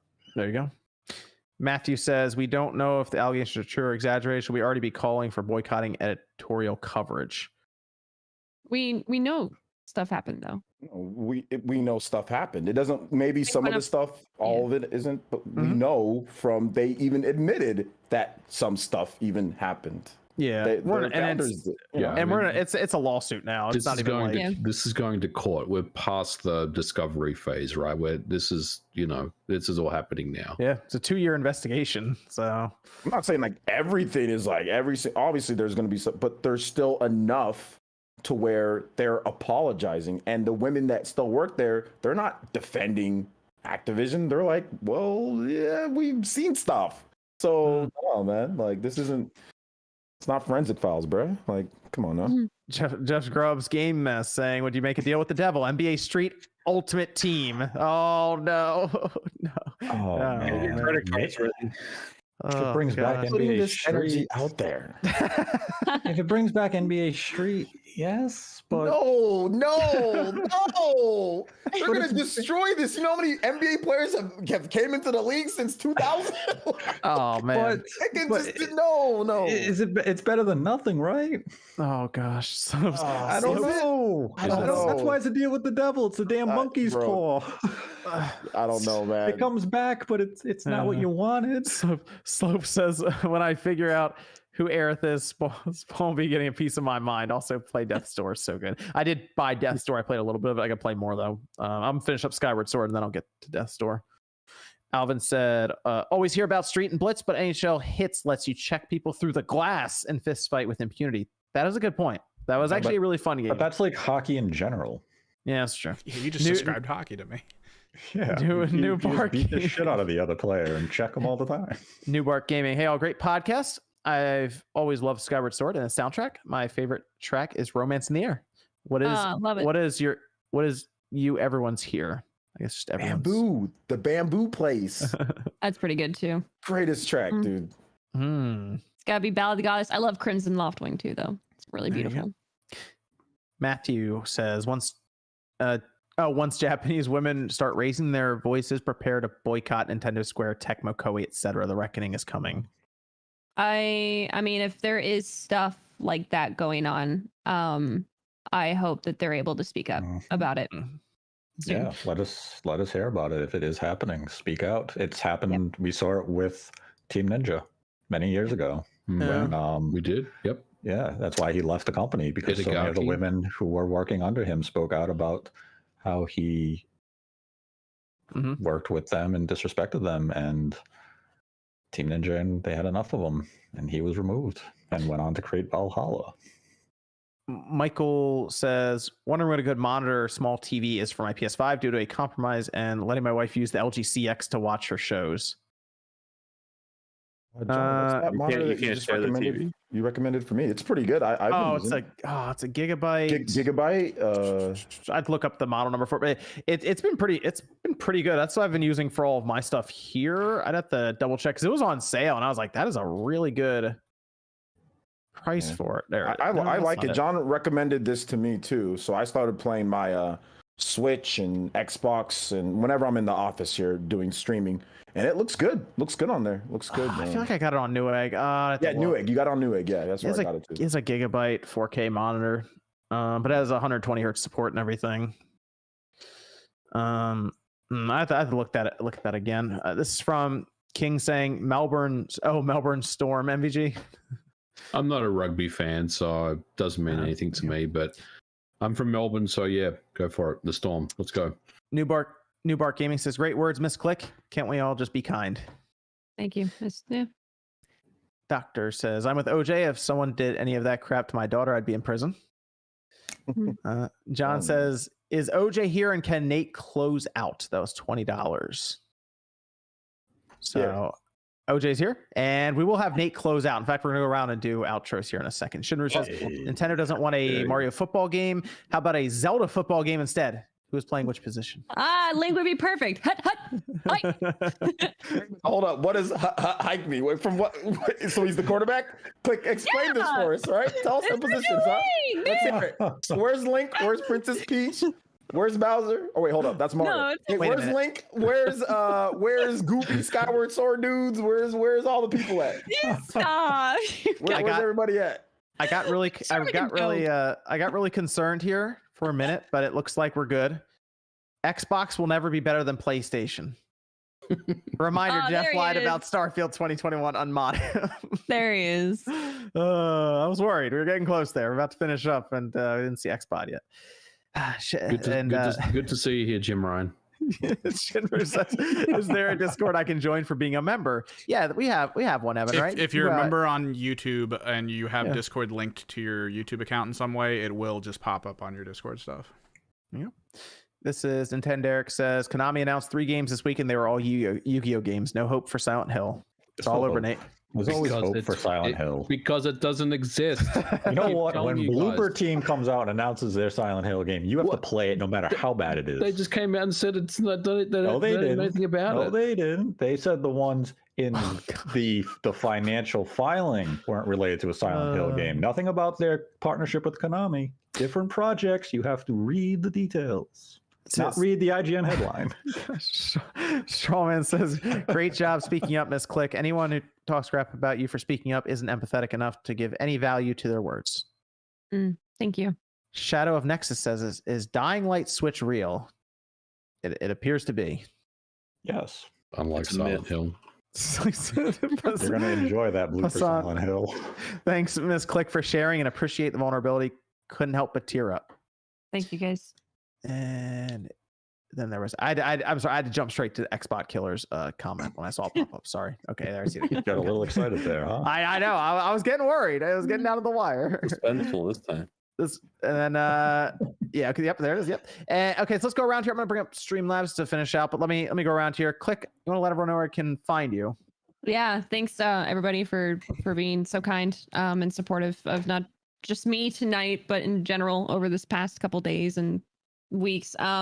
You can find me here on YouTube as Misclick Gaming, or you can find me live almost every day on Twitch at twitch.tv/misclick_live. We will be playing, we're gonna be finishing through Skyward Sword all through next week, and then I will be out of town. I'm actually going to an event that Amazon's The Crown Channel is hosting with Nintendo, and we're actually going to be talking about Skyward Sword next weekend during the day.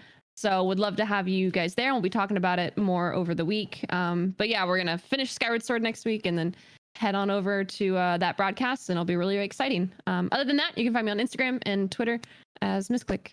Thanks. Let them know I hate Skyward Sword less now. You called them goofy. Stop. I did want to give a shout out to Shamsa, who came in literally as we were like going off air last week with the donation over on Streamlabs. Big shout out to Shamsa. Appreciate that. Yep. Riccardo says, I noticed some of you mentioned the GameStop stock trading halt in January on Twitter. Any of you holding GME still and or familiar with the subreddit? No. Super stunk. Not financial advice. Personal opinion. The squeeze has yet to be squoze. I may or may not be. Michael says, question for Miss Cliff. This is not financial advice. Do we have to say that, right? Because we mentioned stocks. This is from Michael says, question for Miss Click. Now that Skyward Sword has won appeal with a whole new audience with some fixes here and there, what do you think can be done to Other M to get the same effect?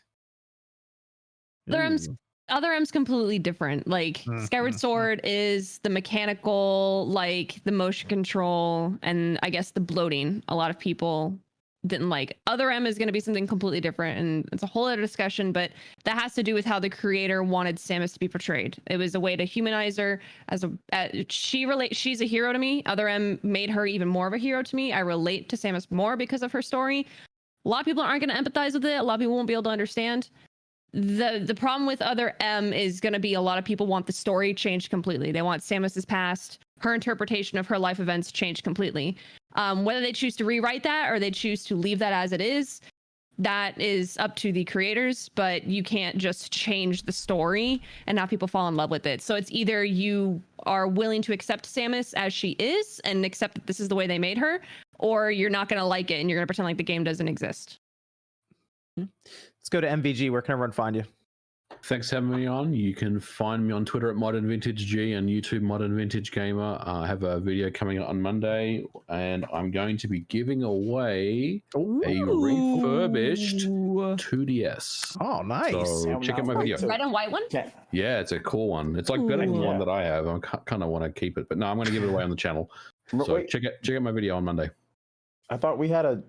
Oh, okay. OJ, where can everyone find you?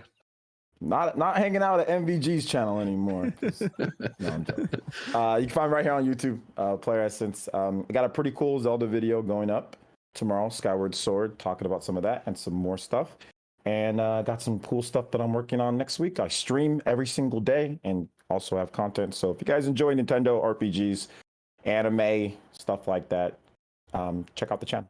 Appreciate you guys' support too. Still have hella people coming over from everybody's channel saying, "Hey, I come over from here." And John, so I appreciate you, homie. Awesome. Zero says Aloy from Horizon Zero Dawn will be in Genshin Impact. The fact that Sony doing collabs, you guys think there's a chance for Ben West to come out this year? I think we're mostly crossing our fingers, but it's hard to say. It could end up being a February game or something even. Stud Muffin says, "I wish Nate scolded me with Rhode Island facts."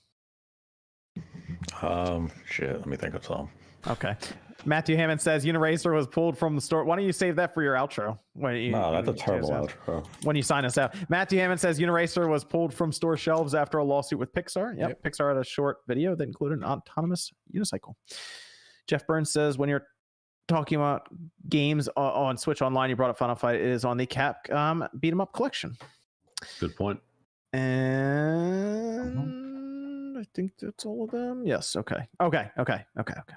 Jordan, where can everyone find you? You can find me on the YouTube channel, Jordan Fringe. Got a lot of stuff coming out this week. I've been doing about 3 videos a week. I might do 4 this week. This is could be the week I hit 100K. This is the week. It's the week, baby. Say, thank you very much for all the support on the channel. It's been unreal.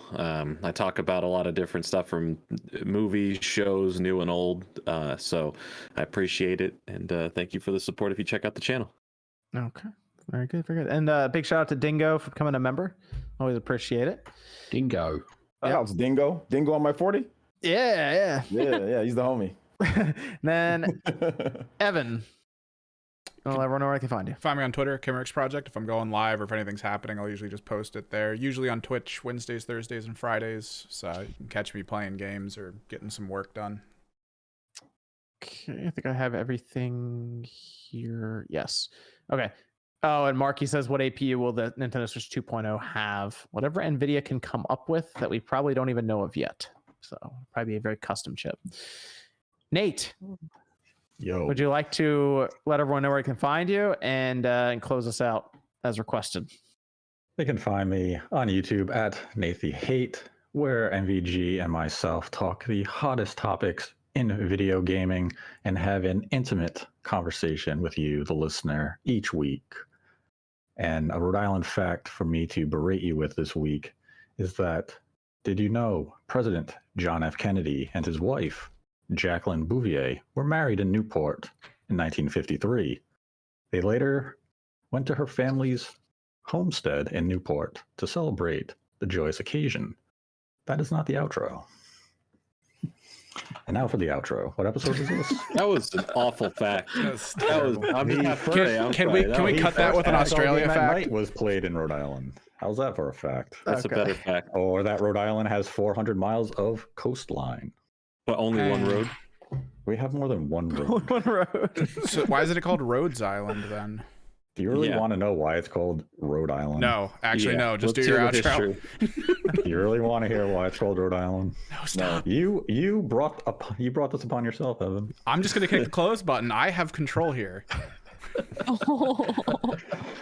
Yeah, he just said he had the high ground. That's crazy. That's not fair. Get us out of here, Nate. What episode? What episode? 225. And that concludes episode 225 of the Spawncast. Thank you, everyone who donated this week to the episode and continues to show support. And a reminder to everyone, be excellent to each other. If you see something in your workplace or school that is wrong, speak up. Stand up for each other. We're all in this together. We are a society of people. When you see someone disrespect another, do not stand for that. Do not stand for bullying in the workplace, school environment, or anywhere in life. You are an ally to the other. We are people. This is a humanity issue. We can all do better together. When you see something wrong, say something, and together we can make change.